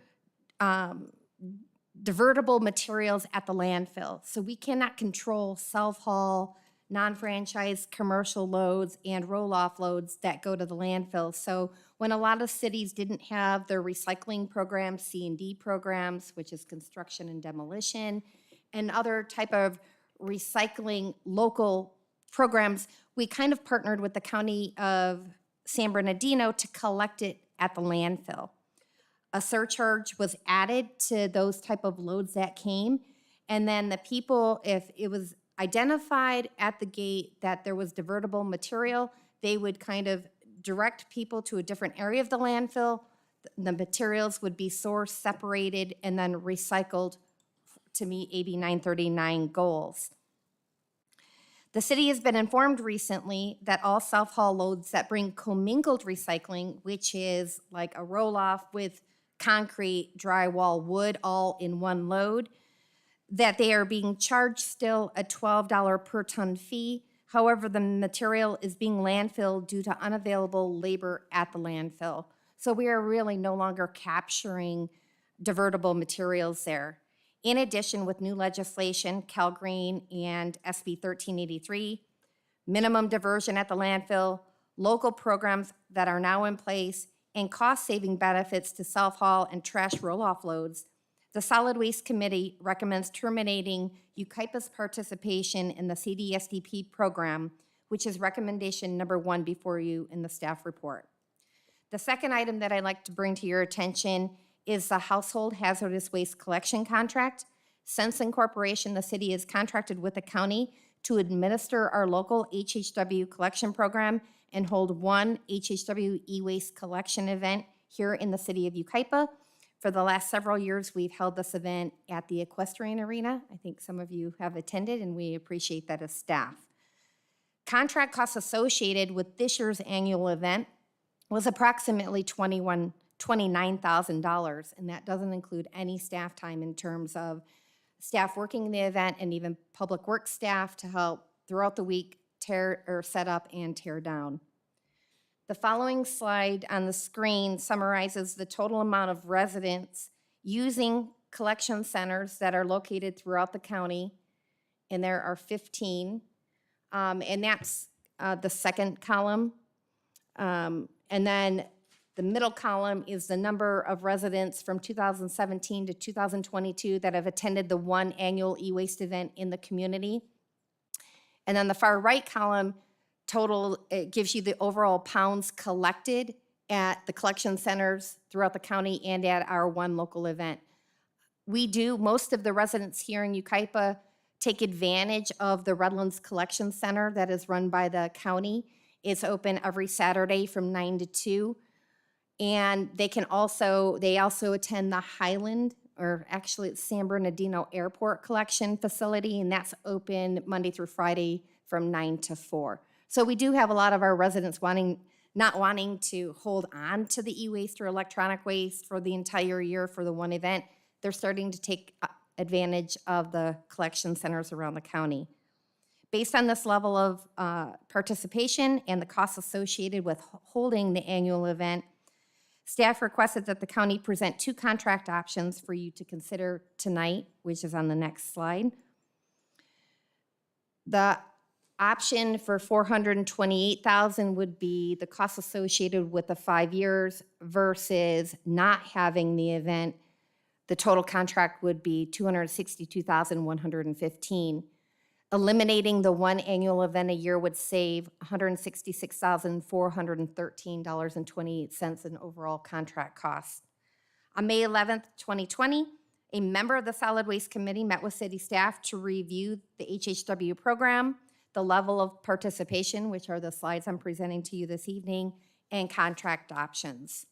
Based on the information received, the committee member is recommending approval of the HHW collection contract without the event, which is recommendation number 2B in the staff report. At this time, I would like to introduce Richard Nino of Yucaipa Disposal. Richard will highlight information contained in the annual report, the residential and SB 1383 program updates, and the proposed rates for fiscal year 22-23. Thank you very much, Ms. Crawford. Good evening, Honorable Mayor, City Council, City staff, and ladies and gentlemen from the public. Richard Nino with Yucaipa Disposal, and I will do my best to highlight only the key elements of this year's annual review. First and foremost, we did have a noticeable increase in our barrel subscription services, most of it attributed to previously serviced bin mobile home park customers that shifted from bin collection to barrel collection services. In addition, we had a modest increase of approximately 30 new refuse bins in the commercial sector, resulting from new development, new businesses here in town who've had to subscribe for those trash services. So we've seen slight increases in those 2 services that we provide. In the commercial sector, as it relates to mandatory commercial recycling, an initiative that first passed the state legislature in 2012, we saw a uptick in those number of recycling subscriptions to 541. In the organics realm, for mandatory commercial organics collection programs, which was initiated by the state in 2016, we saw an uptick of almost 40 subscriptions complying with that initiative, to a total of 71 customers that are now subscribed to food waste. That does not include those customers and sectors that will be impacted by Senate Bill 1383, the short-lived climate pollutants initiative that Ms. Crawford referenced earlier. Another noticeable highlight is the improvement in the recyclables commodities market. In years past, we've shared with the city the changes in the recyclable commodities markets, which was severely impacted about 5-6 years ago, stemming from the changes in China's importation policies with residue, trash, and contamination. As those markets were shut off from the world, it really did cause a ripple effect within the commodities market, such that the entire paradigm for recycled collections had shifted, where materials were once available to offer a credit in the rate, there was now a cost. This year, because of the marked improvement in the recyclables commodities market, we did see improvements which ultimately helped defray some costs for the ratepayers. And I'll run through some of those numbers for you just briefly. Commercial recycling revenues in 2020 were approximately $49,000 for the year. Commercial recyclable revenues in 2021 were $113,000 for the year, so a sizable improvement. In the residential sector, those same numbers improved from the sales of those commodities from $33,000 to $153,000. So that delta of $120,000 we're able to pass on to the ratepayers in form of the rates, and we'll see where that is shown in the rate review portion of the presentation. Residential residue or contamination trends remain steady. The contamination contamination studies are done periodically for the residential recycling material, which we collect every week from residents. The trash or contaminants found in that material averaged 30% in the 2021 calendar year, which is a little lower than the 31% of 2020 and a little higher than the 29% from 2019. For all intents and purposes, the contamination levels remain steady. Because of that, we are continuing to promote the Right Stuff campaign, which is an initiative to try to make people aware of what materials should be deposited in the respective containers, providing feedback to residents, and allowing them an opportunity to win from their participation in that contest. So we will continue that program during the coming year as well. That will be ever more important as we launch and embark in the Senate Bill 1383 program implementations, which will now include a new dynamic, which is the food waste recycling in the residential sector. And I'll talk a little bit about more of that in just a bit. Christmas tree recycling, those numbers were down slightly year over year, with a total of 1,000 trees collected last year. The previous year in 2020, it was about 1,420 trees. Used oil program remained relatively flat with not a whole lot of participation with used oil. It is a program that was more popular in years past, but I suspect in today's day and age where time is very valuable, most people see it best to take their vehicles in for service at various locations. So not a whole lot of activity on the used oil program. However, on the bulky item program that the residents use, we've had a record year in 2021. The total tons collected were 533 tons of bulky items, which includes televisions, appliances, refrigerators, furniture, things that otherwise might not fit in the trash barrel or recycle barrels that are provided to the residential sector. So that was a record year, that 533 tons. The prior year, it was 398 tons. So over 100 tons in that material that we collected. That material which can be recycled, we do, and that which cannot is delivered to the landfill. E-waste was also a component of that bulky item collection program that remained relatively flat in 2021, with 272 televisions collected and 22 computer monitors. That's really the focus of the e-waste collection, but we do also collect essentially anything with a plug that should not be going into the trash, not be going into the landfill. Another highlighted item of programs, two programs that started in 2019. One is the street sweeping program and the other is the Sharps collection program. Street sweeping in 2021, we collected a total of 713 tons of material debris, which is approximately 50 tons greater than the prior year. And that does go to help maintain and reinforce the city's stormwater pollution prevention program by collecting all of that debris that would otherwise go into our waterways, rivers, and oceans. The Sharps program, we collected approximately 0.28 tons of Sharps.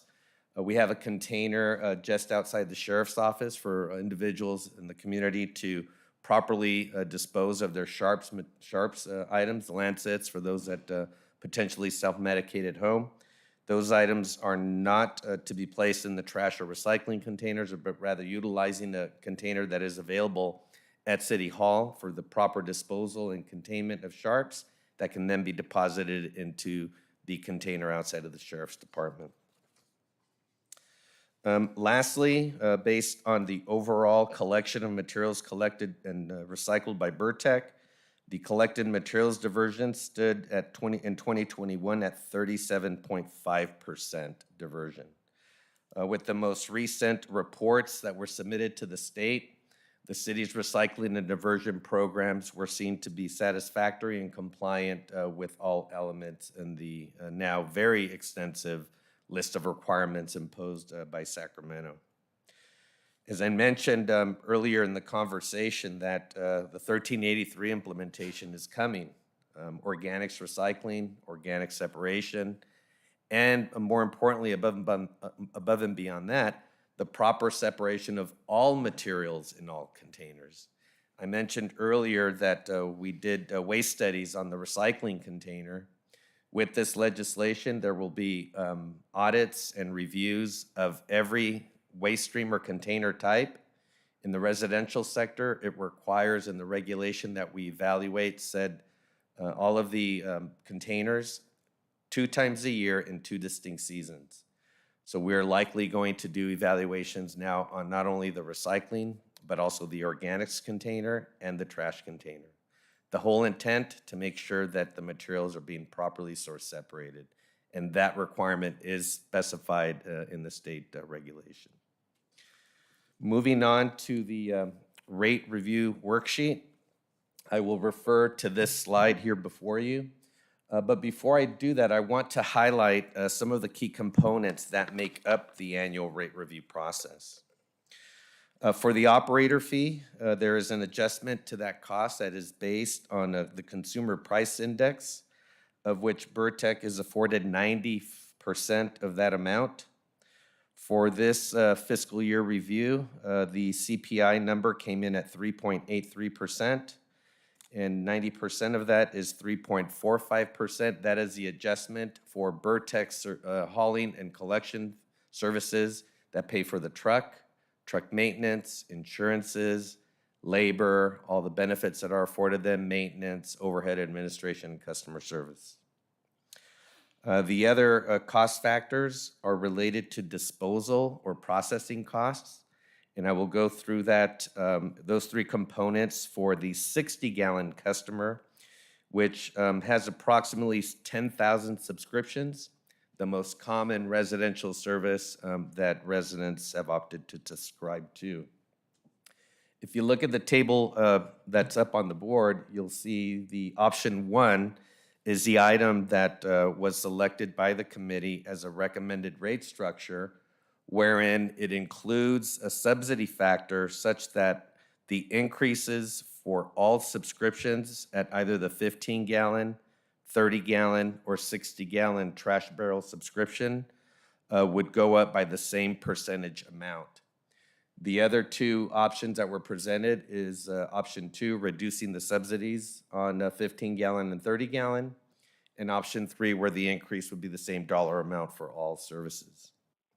Focusing on those disposal elements, which are identified on the screen as items number 5, 6, and 7, those are the disposal and processing elements that are comprising this year's rate review. The trash component at $387, which you see as item number 5 under the 60-gallon column of subscription, that is going up marginally from $359 to $387 a month for that service level. The green waste, or mixed organics, which is identified as item number 6, is the item that is going to have the largest impact to the residential ratepayer because of this new organics processing and collection requirement. That cost element is currently at $281 and will be moving to $4.50 per month. What makes up that component? Well, we have the organics program that will be introduced as part of Senate Bill 1383 compliance is one where we will be asking residents to bag their food waste and deposit it in the green container with the green waste.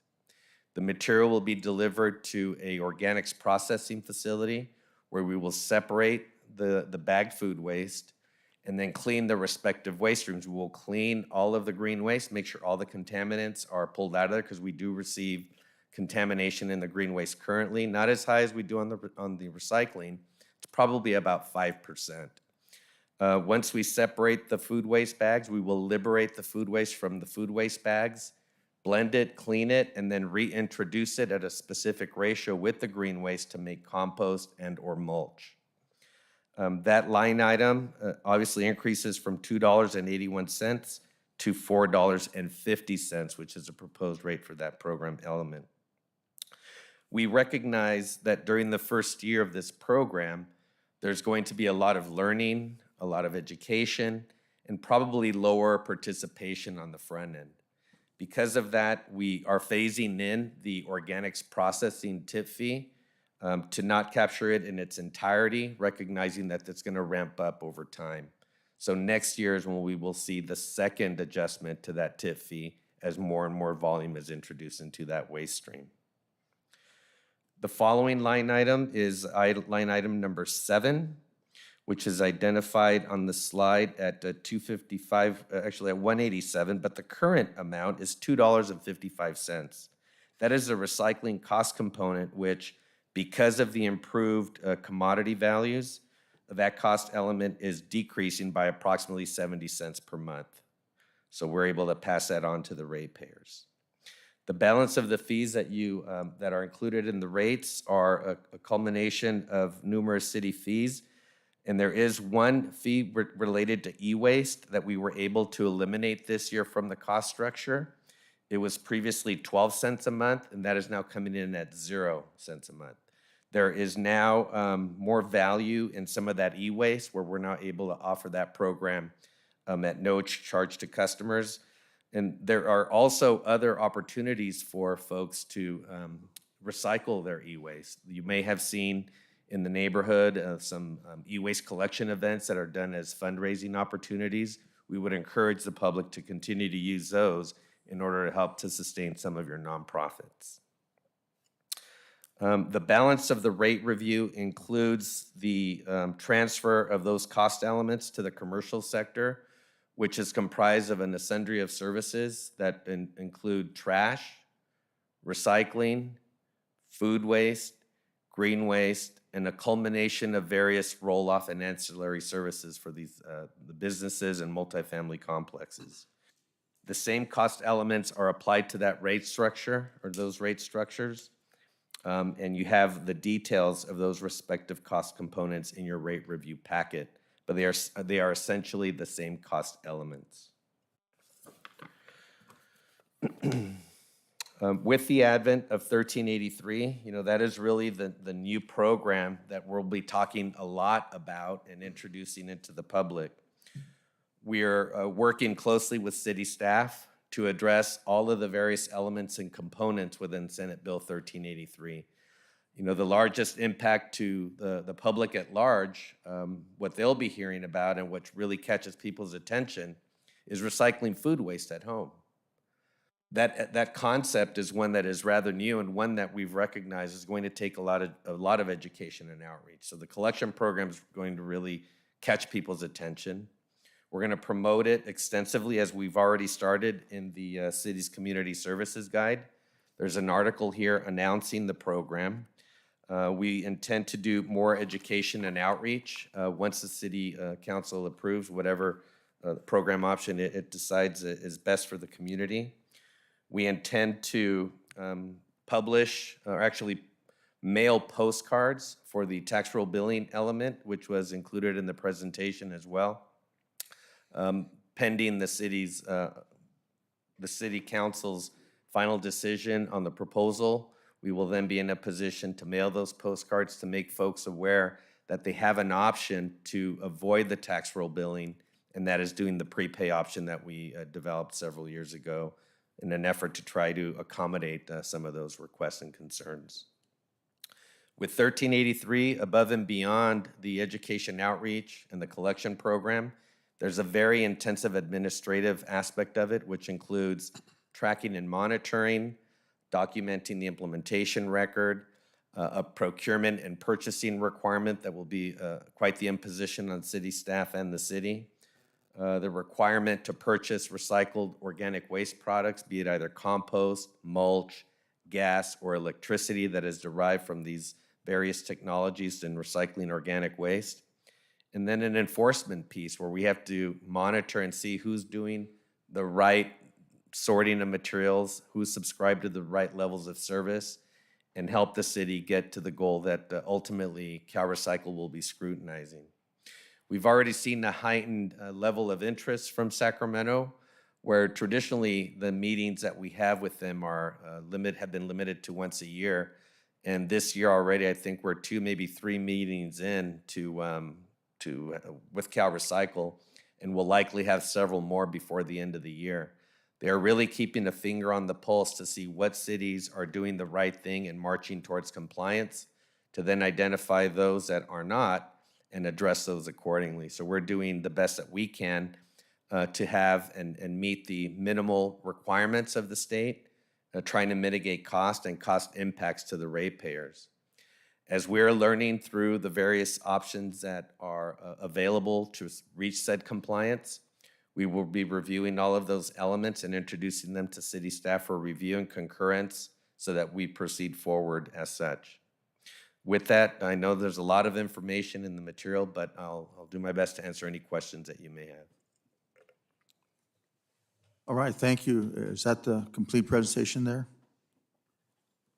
Yes. Okay, thank you. Are there any questions or comments of staff? Mr. Nino? Richard, you said that 450, it went from did you say 257 to 450? And then next year, what could it go up to because of SB 1383?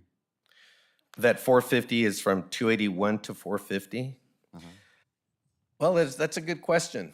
What it might go up to, I anticipated maybe go up another $1 or so between now and next year for various reasons. One is how will the city meet its requirement to procure these recycled organic waste products? We have a strategy that we're presenting to the city where there's not a direct imposition to your constituents, the ratepayers or the customers. You know, whatever vehicle we choose or the city chooses to fulfill that requirement, there may be an option where redevelopment or new development in the city helps reach that requirement. There may be an opportunity to partner with the school district so that some of the school parks or school playgrounds can utilize some of that compost and mulch, maybe offset by some of the water consumption usages in helping water conservation measures at those facilities. As far as processing costs, I anticipate that being maybe another 50 cents of that $1, but beyond that, it will be the culmination of all the other administrative fees and costs that are required to reach full compliance with 1383. So that's our best guess estimate. Okay. Thank you. John? You said that you've put out are going to put out some more information to educate the public. Do you do that on a regular basis, just with regular sorting now, outside of this AB bill for the organics?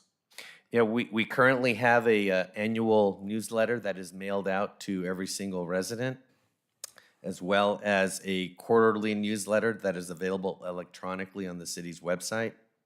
We do that similarly on the commercial sector with 2 direct mailings per year.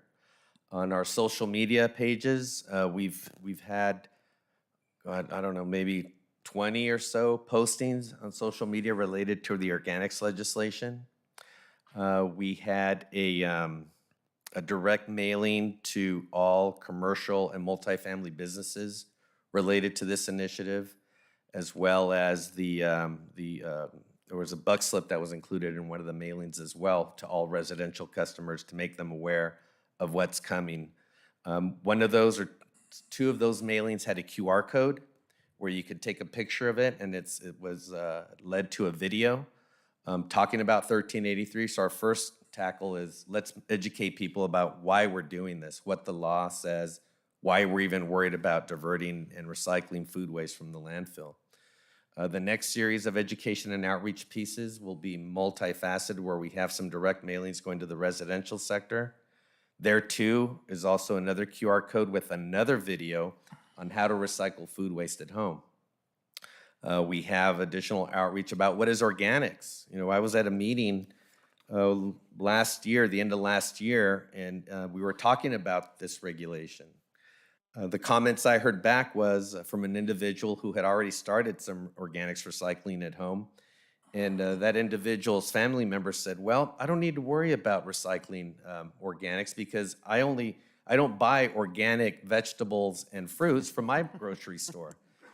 And I sat there and I thought, we need more education than what I thought, at its basic level, So that's what we're trying to do. And we'll have booths and whatnot at various city events to help promote the program. We intend to be at some of the parks in the city where the kids are coming and use them as our ambassadors at home. I mean, if you get kids involved with this program, they will be our ambassadors and will make sure that those households are recycling accordingly. So we have a whole host of outreach and education elements to try to spread the word and try to garner compliance with what will be future regulatory expectations. But just to note, in the residential section, we've been gathering, green waste, yard waste, trimmings, that kind of thing. But after tonight, based on your direction, then we'll go after food waste collection in the residential. We haven't began that program yet. Okay. The reason I ask is because I've gotten some emails and some correspondence from some of the constituents in my area that either A, don't know how to, haven't seen anything in the mail yet on the green waste stuff, and or what are they allowed to do right now with the regular recycling, not the organic stuff yet. And if we're only mailing out that, you said an annual newsletter, so it's one time a year? Correct. Some of the folks that are communicating with me, email is probably their high-tech communication. They're not using social media. They're not going to use a QR code. They may or may not be on the internet. So I just want to make sure that we're not leaving out a facet of the community.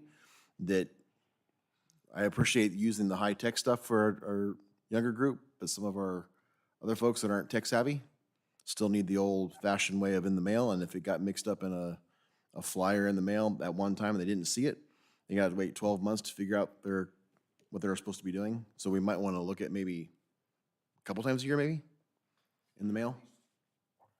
Yeah, we will certainly consider that, and we will do just that because we plan on having some additional mailings this year compared to prior years.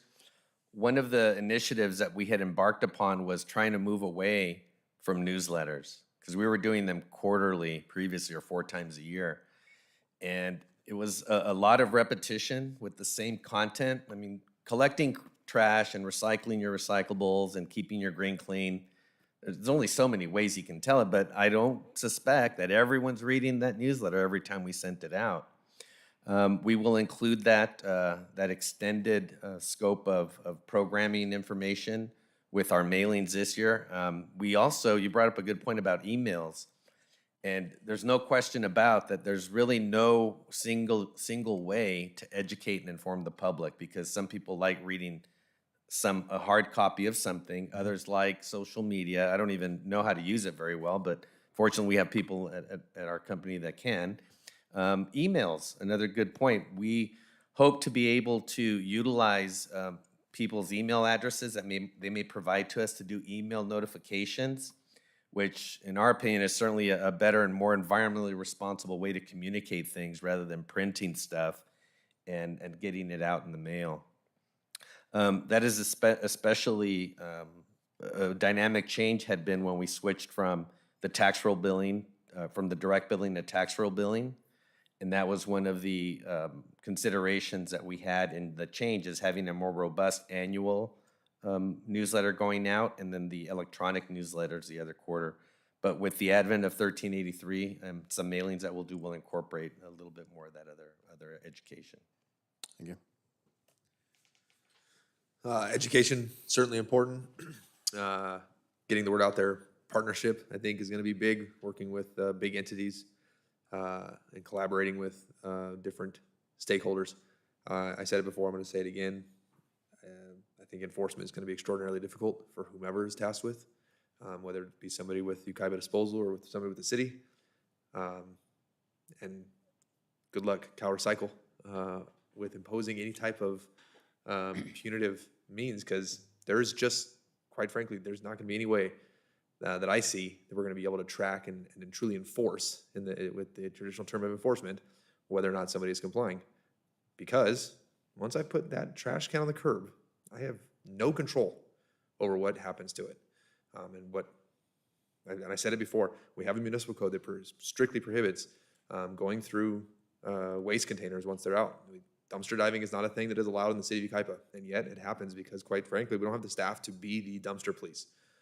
So I think it's important that we get the word out there at some of these events that were spoke about. Maybe that's a good way to do it, face-to-face interaction with people who are utilizing these events, because that is a good way to spread the word. And if that person tells 3 people and just spreads so on, and if we can get the word to spread, like some of these communicable diseases that are out in the news every day, then we'll have the word out real quick.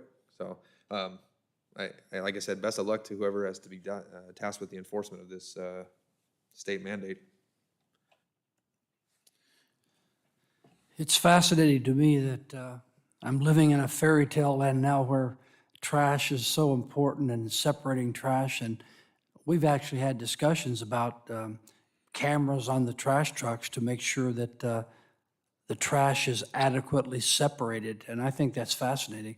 And the public, typically when you get a newsletter from Burtec, the public doesn't read that. They don't really care about that until there's an increase like this, and most of the public doesn't realize that this increase is not because Burtec wants to make more money, it's because the state of California is regulating trash to the point that if we don't do what they've asked us to do, they're going to penalize us. And most folks are going to get citations if they don't do what the state of California is mandating that we all do. And that's like a fairy tale to me. It's like, I can't believe we're that concerned about trash, but I guess it is a pretty important subject.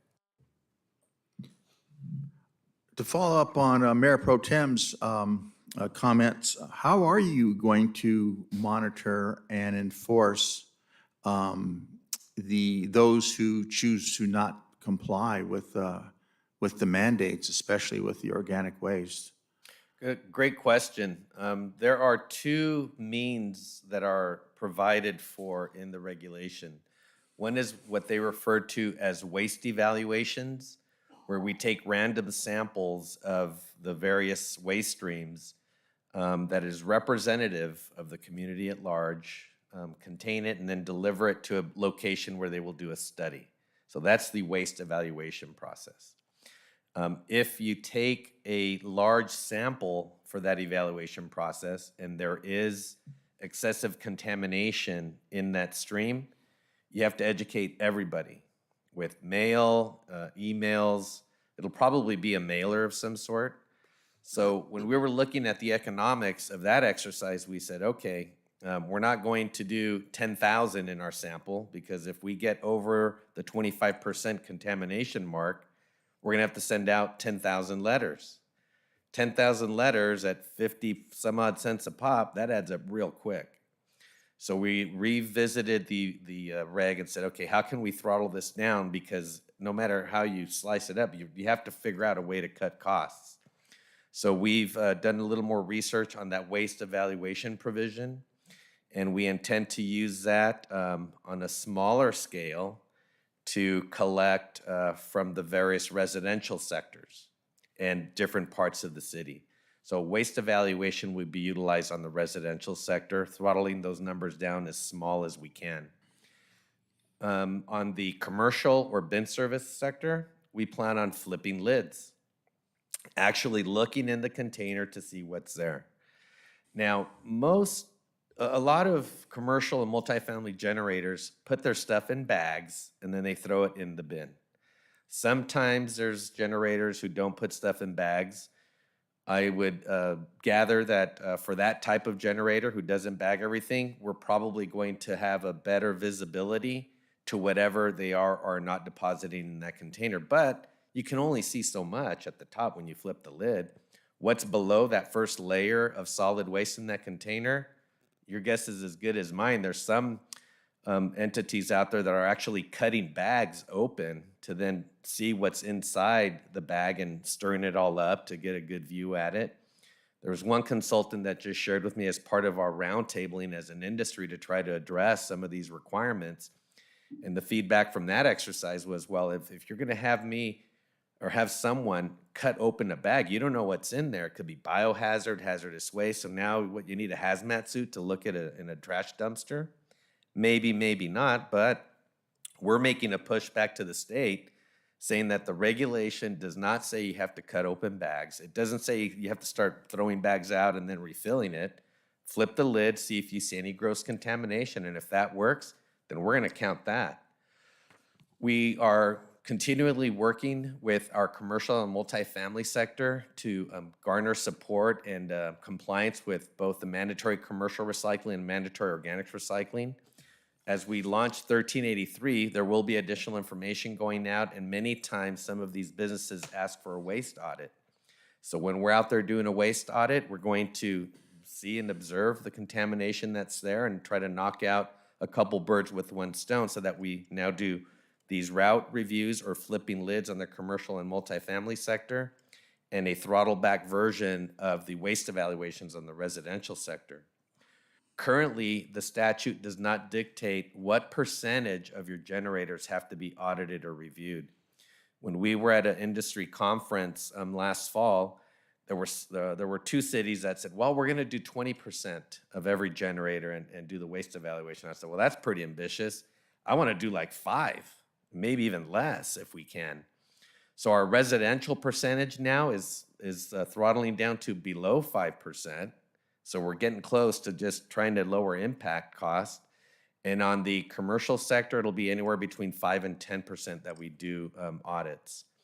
We intend to send the plan to CalRecycle for review and their concurrence so that we're not at the 11th hour and they say, well, that's not good enough. We're gonna get something up front, their approval that this is the approach we're gonna use based on the regulatory model and references, and hope to gain concurrence with that and move forward. Other cities are doing 10, 5%, and the concurrence from all the group was that, well, every city is going to do something a little bit different.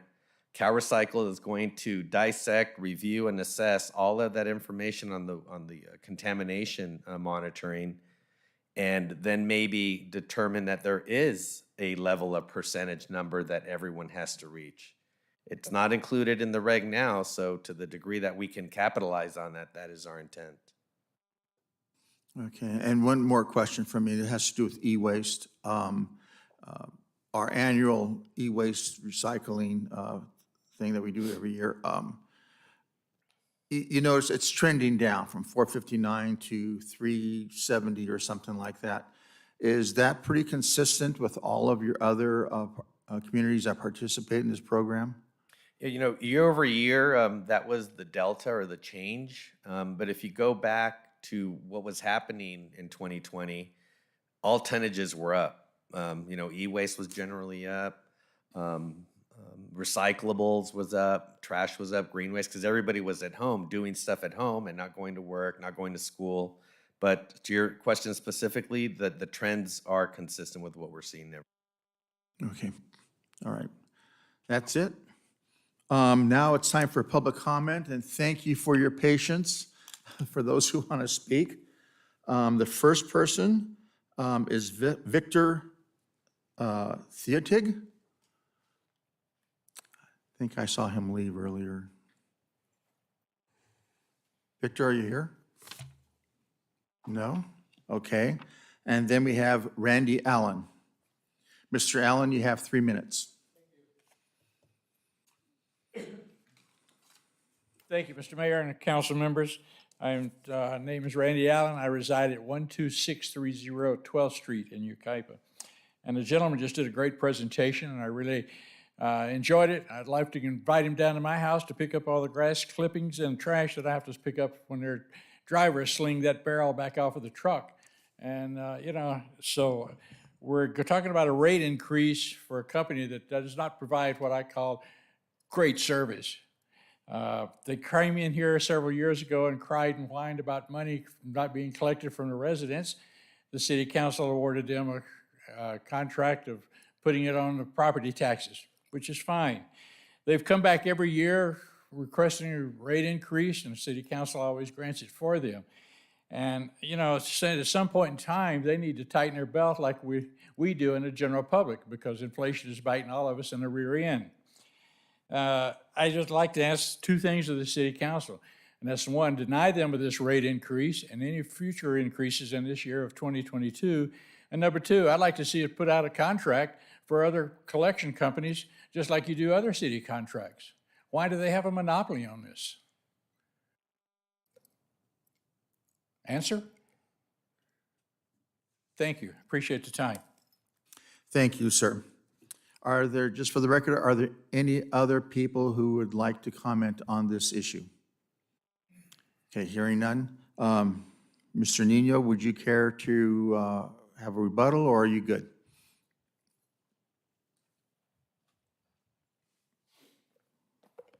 Thank you for the opportunity. I just wanted to make sure I noted the address correctly, and that's 12630? Correct. Okay, excellent. 12th Street, yes, sir. We'll make sure that, we'll have a supervisor go out there and make sure that we are providing good service, and if there is any litter or debris, we will take care of it and get it cleaned up.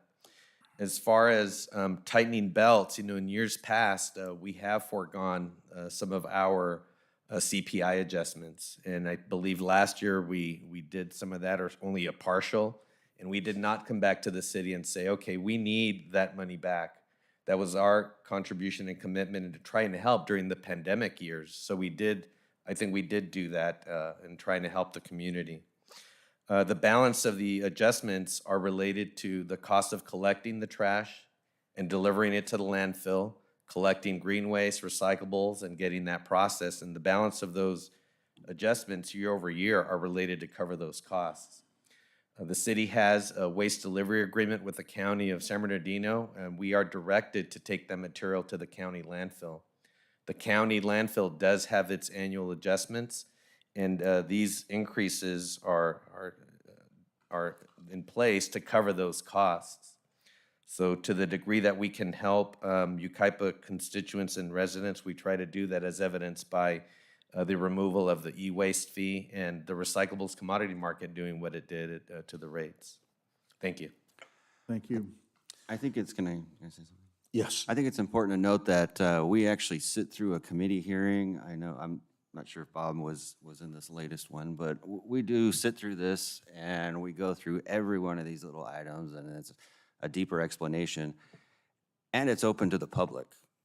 All of this is open to the public. Anyone that wants to come in, and I invite them to come in and they can sit down and we can go through each portion of the rates. There's no problem. It's completely open. There's nothing secretive about it. So I just want people to know that it's not something that we're doing behind closed doors. This is open to the public, and I invite you to come if you have a question, and then we can hash it out in those committee meetings.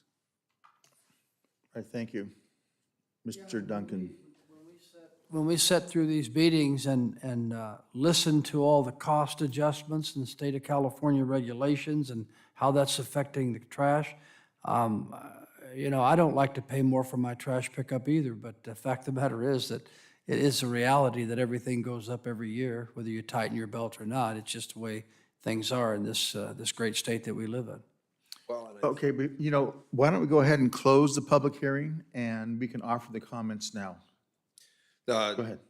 The last thing, and as someone, I pay for my waste as well, and I'm going to say what I said earlier, reference the housing requirements. When the state of California offers all these unfunded mandates, we don't get a choice. This is another example of Sacramento out of control, handing us a bill and walking away. And then it falls on the city council and it falls on the disposal companies across the state to try to find a way to tackle this very ambitious law that the state of California wants to embark on. And we'll defund ICAC and internet crimes against children and child pornography, but we need to make sure that our trash is in order. It's absurd, and we're all in the same boat together. And this is where we're at, trying to figure out a way to fund this ridiculous law coming out of our state capital. John, do you have anything? I concur with everything that's been said. This is something that we don't look forward to. but we're in a position where we have no other option. We just have to, until the citizens can wrangle in the state and start being more reasonable, we're stuck with this type of stuff, as Mayor Pro Tem Beaver mentioned. Okay, so unless there's any other questions or discussions of staff, I will move option or items 1 through 6 with the option 1 that's recommended by the Solid Waste Committee. okay, we have that motion.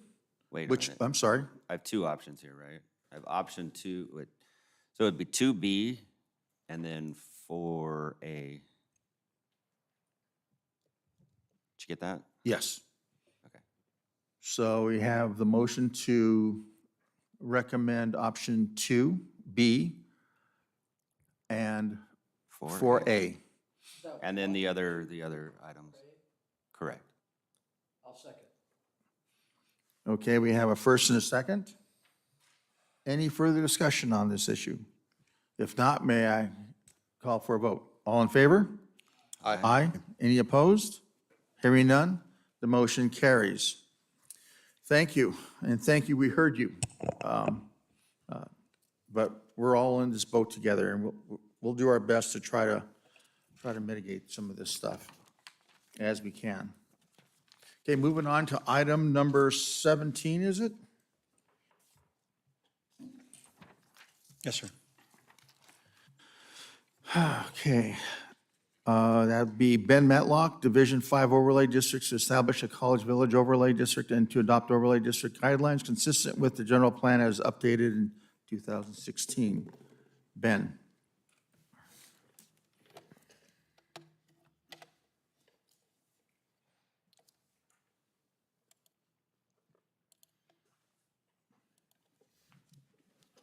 All right, thank you, Honorable Mayor and City Council members. I will try to move this along quickly. Before you, as you had mentioned, is a consideration of ordinance number 350, which would formally memorialize. And before that, Ben, I need to open up the public hearing. Thank you. Which would formally memorialize the College Village Overlay District and adopt the overlay district guidelines for that. Kind of a bit of background. On May 13th of 2013, the City Council actually began this initial effort by authorizing staff to submit a grant to SCAD, or Southern California Association of Governments, for a planning grant really looking at the Crafton Hills College area, the corner of Sand Canyon, 14th Street, and really looking at this as a large piece of undeveloped land, but has potential for something a little bit more creative than just what could be permitted with the commercial district that's underlying that zoning, and really a way to facilitate a much more innovative type of development proposal at that corner. And so through the grant process that was ultimately awarded, a number of different study sessions were conducted with the City Council as well as the GPAC activities, or the General Plan Advisory Committee, about what the plan should look like, what kind of uses may be proposed, and what those guidelines should look like. And then ultimately, the College Village Overlay District guidelines were then reviewed by the City Council in February of 2014, September of that year as well, then January 15, and then as well as December. And then as part of that review of the draft guidelines, a proposed plan was then recommended by City Council to be included as part of the 2016 General Plan Comprehensive Update, with the recommended plan to be adopted sometime thereafter of the adoption of the city plan. And so as a kind of reference point, the existing general plan already has the underlying zoning as the general commercial, but then the overlay district, or the Crafton Hills College modification, is already as part of the general plan. And so this action itself is more or less to formally adopt the guidelines that would implement this existing general plan modification. And I do want to note, as part of the general plan that was adopted in 2016, a full section of the community design element of the general plan was dedicated to the Crafton Hills College. It really was, as a policy level that has been adopted, is to encourage a much more creative approach with the development of that site, given a lot more flexibility on the types of uses or the arrangement of uses that the strict adherence to the general commercial district zoning code would allow. And so as part of the College Village, one of the graphics that was created as part of that and included in the guidelines is the exhibit before you. It is not necessarily the prescriptive requirements of what the development has to look like, but just an example of, you know, some variety using both the terrain of the site going from Sand Canyon Road down to Yucaipa Boulevard, the connectivity to Chapman Heights Road and 15th Street, and really allowing a lot more flexibility and creativity given some of the unique characteristics of the site in that corner to then guide the development. And then as part of the guidelines, it does establish kind of a maximum yield potential of the project with about 248,000 square feet of commercial development, 396 attached units ranging from, you know, smaller, just, you know, attached kind of bungalow style units to a little bit higher density multifamily units, and then also single family residential development as well. And then also included some, you know, nice imagery of kind of goals for the plan area. So different types of development proposals that may make sense, different types of commercial development that would be attractive to kind of see or at least encourage. And then certainly a street network connectivity that then ties through Sand Canyon Road, 14th Street, and then also providing kind of that monumentation as cities or as people are traveling into the city from kind of the Mentone area, and then tying these different pieces together. Now, the College Village Overlay Guidelines itself was reviewed following the adoption of the general plan in 2016. However, the item was ultimately tabled to facilitate some additional discussions with the property owner or one of the property owners within the plan area. There was concerns from that owner that they wanted to have as much flexibility in how the site develops. We did have a meeting with them today as kind of a follow-up of kind of the plan efforts, and they were pleased, I think, with the changes that have been considered. But one of their elements is certainly maintaining the flexibility. So as part of the guidelines, it does identify that you can develop general commercial development as specified by the underlying zoning district, but then also gives a lot more flexibility on other uses, including the mixed-use residential development. The property owner did note that given some of the shifts in the retail market, strictly commercial on that large of site may not be something that pencils out. And so having that built-in flexibility allows a little bit more creativity on that larger site. And then the second element is this really has come back in terms of focus through the housing element update process. Past study sessions with the city council has generated renewed interest in the College Village overlay. As trying to know before, the plan itself had already identified a capacity of a little bit over 400 units combined through multifamily and single family development. And then really it's using this plan, having it officially in place beyond just the general plan overlay zoning designation to get credit towards the arena. So being able to qualify this site for the state in the housing element to say this is a site that we see to be developed. We don't need to rezone other sites since we already have this plan in motion.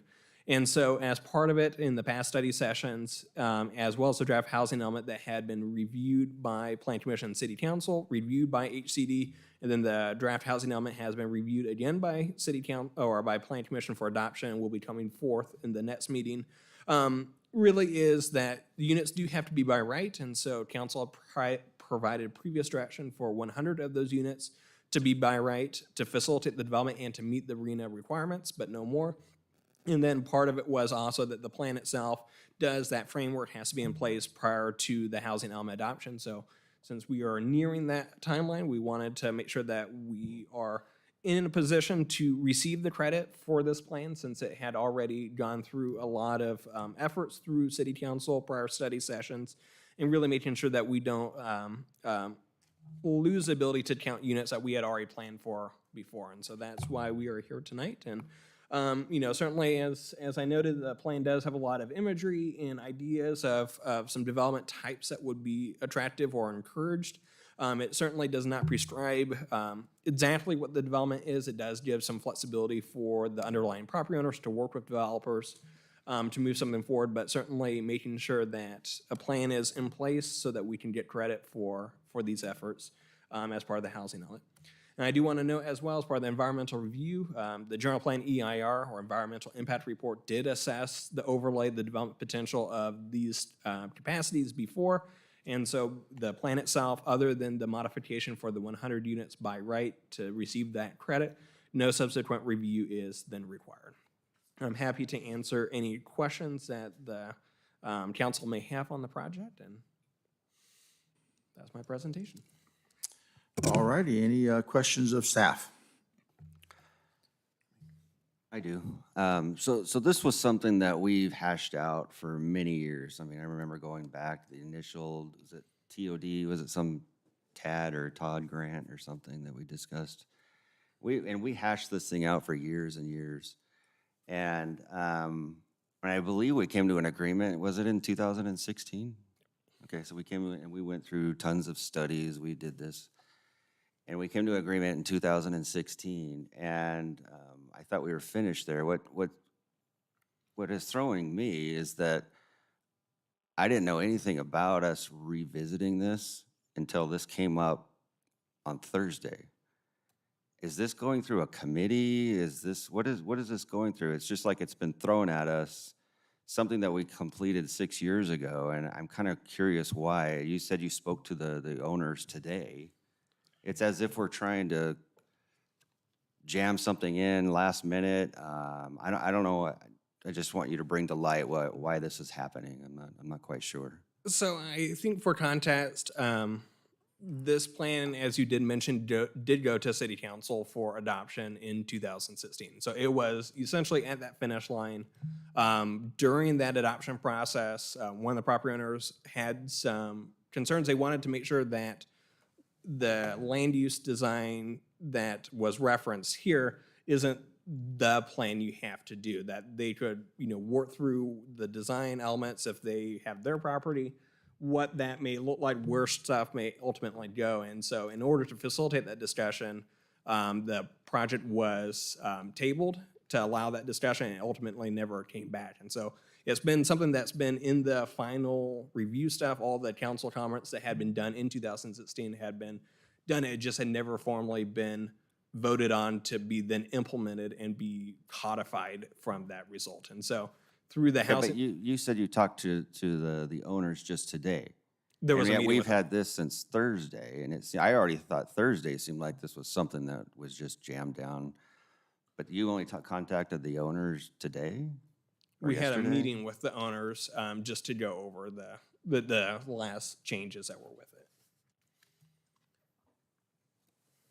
I completely. I don't. When I read this, it just floored me because it seems like out of the blue, this thing just reappeared, and now we're making adjustments to adding 100 low-income housing units to this property just out of nowhere. And you said that you contacted the property owners just yesterday. Did you say today or yesterday? It's So- the whole thing is just. I want to know why why we're revisiting this whole thing, and it seems like some rushed. Go ahead. So the answer to the question is, it's been before council several times in study sessions in the context of the housing element. If you remember when we first came to you, probably a year ago now, with the need to meet our RENA numbers at all income levels. A number of strategies were discussed relative to how to meet those numbers. The uptown area for higher density by right zoning, the Yucaipa Boulevard zone, if you will, for by right higher density housing in lieu of commercial in some of that segment. The two freeway corridor specific plan sites that were in the previous housing element that we are striving to get credit for in this upcoming housing element as well. And the College Village was discussed as well in those several study sessions. In fact, I think there was some conversation about what the right number was at the council level, and it arrived at 100 units.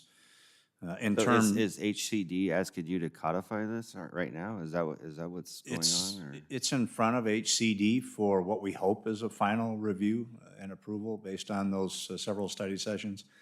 And then the last element is the conversation with the property owner that culminated in a meeting today. But we've had a series of conversations with the property owner over the last several weeks, week and a half, I guess, culminating in a meeting today where we had a chance to show the property owner the detail in the document. They had seen it because we had sent it to them earlier, but we had a chance to explain it, I guess. That's how we got here. Whether it's the right answer, as we said earlier in the conversation relative to this legislation, we're being force-fed like all the other cities and counties in the state of California, RHNA numbers that are just unreal. I know, but what concerns me is that there were some people who had some serious concerns about this project that live in the I think it's the reserve area. A lot of people had legitimate concerns, and we did everything we could to mitigate those concerns. We talked to them and we worked with them and so forth. And so what concerns me is that we're talking about jamming 100 low-income housing units right behind them, and we're doing it within just a couple days. I haven't heard anything of that. I didn't know it was going through any committee. I don't know if anyone had heard anything. No, I was surprised to see that there was houses, single-family dwellings on both sides of 16th Street, and I thought we had decided this already and that it was behind us because we've been calling it the Crafton College Village District, and I thought it was decided already, and I don't know. I was equally perplexed by why we were, because I read the whole thing, and I thought, well, I've seen this 15 different times, and I'm not sure why we're seeing it again, but I thought we had decided all this. So if I may kind of add in, so this was presented at a few different study sessions throughout 2021, as well as in the draft housing element, and that's where the direction for the 100 units. To Councilmember Duncan's point, yeah, it was something that had been pretty much already discussed and vetted through prior city council. The formal action to adopt it had just never occurred. And as part of the housing element, in order to receive credit for it and then not have to go through some of the additional procedural elements of assessing these sites, it has to be in place first. Otherwise, we trigger all these additional requirements that would come into meeting the state statutes for it. And it was a plan that was already, shelf ready for the adoption in 2016. So really the effort was having this officially memorialized in place so that we do receive credit for a plan that had been on the books for a long time, just never formally acted upon with the design guideline standards. But the overlay itself has been in place since the general plan update in 2016. Did you meet with both property owners or just Gerald Rubin? Yeah, we met with the other property owners some time ago, and they were actually excited about the project. There is a solution, I believe, and I hadn't thought about it quite this context until just this minute. Again, this change doesn't include any additional units. The original approval, the original overlay district, as you said, Councilmember Bogue, envisioned, and that was part of that compromise, if you will, envisioned student housing and faculty housing restriction. If the faculty housing was the by right housing, I believe that HCD would support that. They won't go along with student housing as by right housing, but I think they would go along with faculty housing because that's the kind of longer term housing that they are have expressed a willingness to support in meeting our RHNA numbers. They consider student housing transitory housing and would not approve that as part of meeting our RHNA requirements, I don't believe. I know they won't because we've talked about it. Would it be wise that we find out about that before we move forward? It's been pretty consistent. Student housing has never been considered permanent housing. Like you said, it's transitory. Right. And they were adamant about that. The faculty housing is a normal type of housing. There, I think, I'm almost positive they would support that.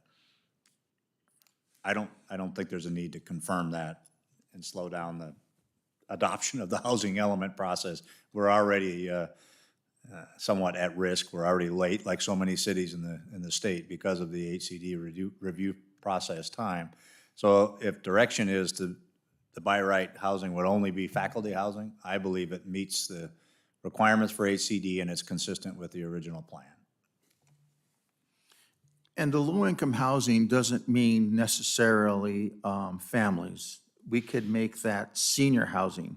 I thought one of the concepts was with the development of the village, the seniors would be the major patrons of the services and eateries during the weekday, and then in the weekends, the students and faculty would enjoy that. So it helps keep the businesses rolling and not closing down. That is an option if council directs that, absolutely. We talked about senior housing, but didn't we kind of squash that idea? I think we did. squashed that because Yeah. it doesn't make sense near a college village. We did at one time, yes. Yeah, we sure did, yeah. I do want, Well, if this is just, is this just to codify us, because we had said that if we were gonna put these units in, they could put them in the college village? Right. I understand that, that's an answer, but it did concern me that this thing just pops up out of nowhere, and we're talking about putting in 100 low-income by right units. Yeah, there's real concerns there, so. And just, again, I don't want to over-clarify, but it had been noticed. It had been in a previous council agendas, which means it was available to the public. And some of the faculty, first-time faculty, first-time teachers, first-time administrative support staff, and I think that would all be included in the original college village description, would meet the low-income requirements for our community, for our county. And so I think that would all fit. Not to throw a wrench into the situation here, but there was a discussion in one of the committee hearings in Sacramento, and it was by some legislators in Northern California that are concerned that the community college districts are getting into the housing industry, and they're actually thinking about putting a kibosh on that because I think it's moving away from what the community college was about. And so I'm not saying that is coming down, but I know it was a discussion in one of the education committees that community college seems to be veering into a direction that it shouldn't be. Just for the record. And kind of probably ancillary to that, and it's something that I've said several times over the year on miscellaneous projects, but as we increase our population, as we increase our businesses, we see a burden on our public utilities, on our police force, on our fire department.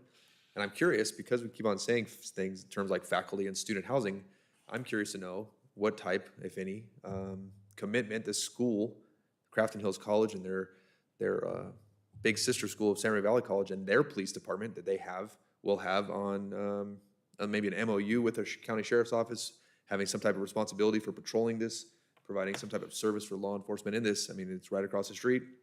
I think it's in their realm of influence. And certainly with the amphitheater and bringing in people for performances, concerts, and entertainment, while I think this looks very pretty on paper, I would like to see us, like I said, having the infrastructure to support such an increase to our population and to our businesses without burdening the sheriff's department, which we've invested into substantially over the last 12 months. So several answers. One, if council chooses the need for an amphitheater and some of those amenities that were in the initial plan can certainly be looked at again. And number two, the MOU that we, and this goes back a number of years, but that we had started to work on with the college did indicate that they would have primary response for enforcement, and the sheriff's department under our leadership here at our station would have secondary response. But we could certainly strengthen that as well as we go forward. Well, this was all hashed out. We hashed all this stuff, I think, out many years ago. I don't have any problem revisiting it, but it's something that maybe we could do another day. Yeah, sure. Anyway. Okay, so I don't know, we have no public comments that I know of, and confirm me there are no public comments, Jennifer? Okay, no applicant rebuttal. We'll go ahead and close the public hearing and open it for discussion. Who wants to start? Well, I mean, we've had this conversation many, many times about affordable housing.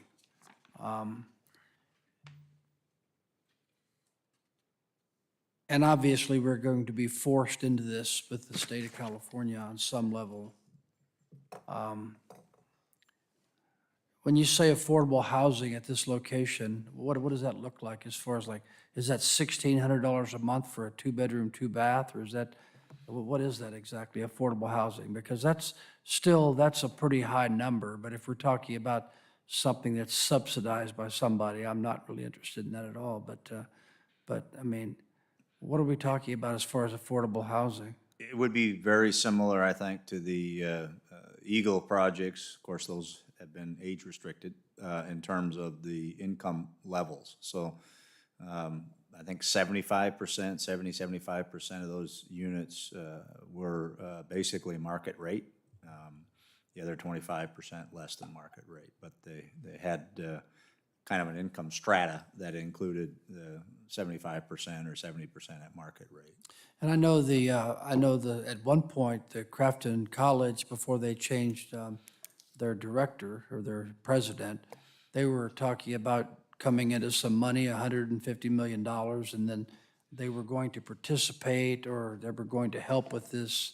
I don't remember if it was just the incubator program or if it was actually the housing element, but the bottom line was, and this was always my concern, and it always is with any kind of apartment complex, who's going to manage it? Because if there's not a documentation in place to ensure that it doesn't go to heck in a handbasket, I mean, it's just going to be near that college. The county office is right across the street there, and it just smells like an opportunity for that to kind of go downhill.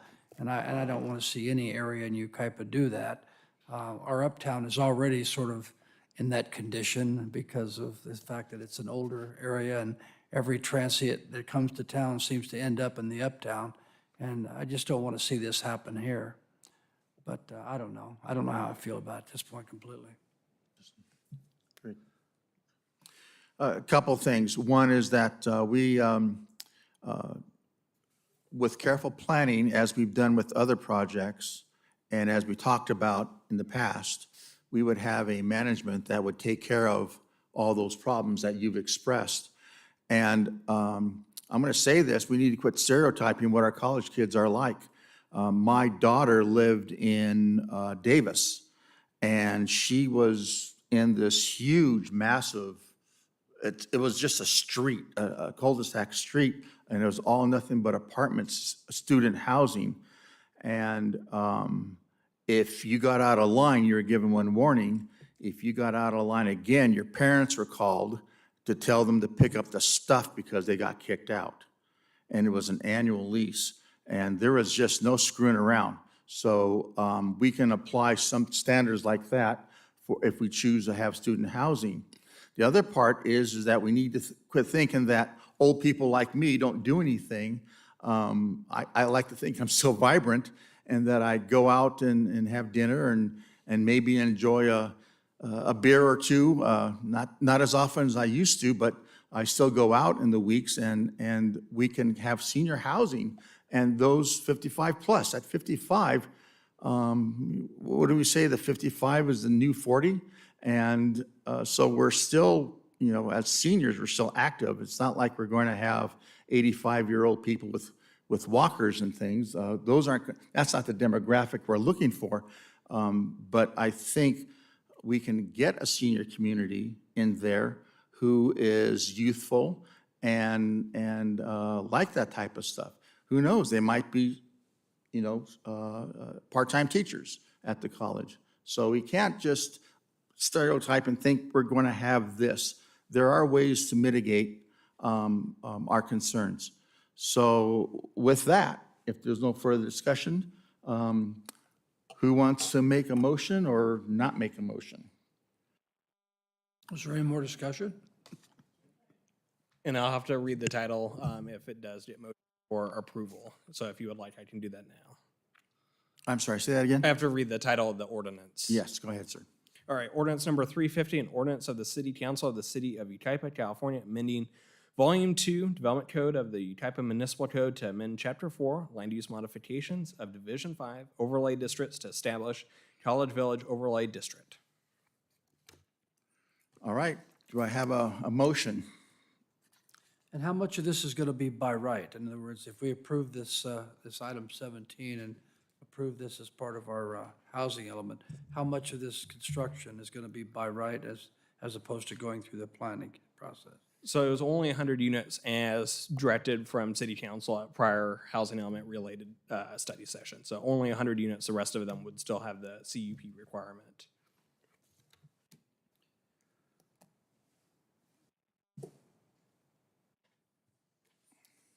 I'll make a motion to approve this. Do I hear a second? So this dies for a lack of second, is that correct? All right. Well, maybe we should have some more discussion. Could I ask the council for direction on where to relocate those 100 units? Or should we come back for that conversation? Who wants to answer that question? The choices that we have on the table so far. So it's going to go, obviously, student housing, which to me is already low-income housing, right? Is that low income? Anyways, we're only talking about the faculty side of this. Faculty, administrators, that non-student educators and staff. And we're not making this decision based on an upcoming development. We're making this decision based on the housing element. It is definitely the housing element driving this. I'll second. Okay, we have a first and a second. Is there any further discussion? Hearing none? All in favor? Aye. Any opposed? I hear any abstentions for the record. So the motion carries. That was painful. Thank you. It was painful. We do have the city attorney on the call online. If, Okay, and before we do that, are there any announcements to make from the council? Hearing none, seeing none. Mr. Snow, closed session items, do you have anything to declare? Thank you, Mr. Mayor. We've got a couple of items on the agenda for closed session. The first is conference with real property negotiator regarding property at 12475 5th Street. Chief negotiator is Mr. Casey, and negotiating parties Ruben and Maria Villegas under negotiation price and terms of payment. The second item is also conference with real property negotiator regarding the assessor's parcel number 0301-221-06. City manager is the negotiating party for the city. TLC Properties, the negotiating party, and again, price and terms of payment is under negotiation. We do not expect reportable action on either of these items this evening. Thank you. And to the public, thank you for your patience with us. We'll go ahead and move to the closed session. The public session now is adjourned.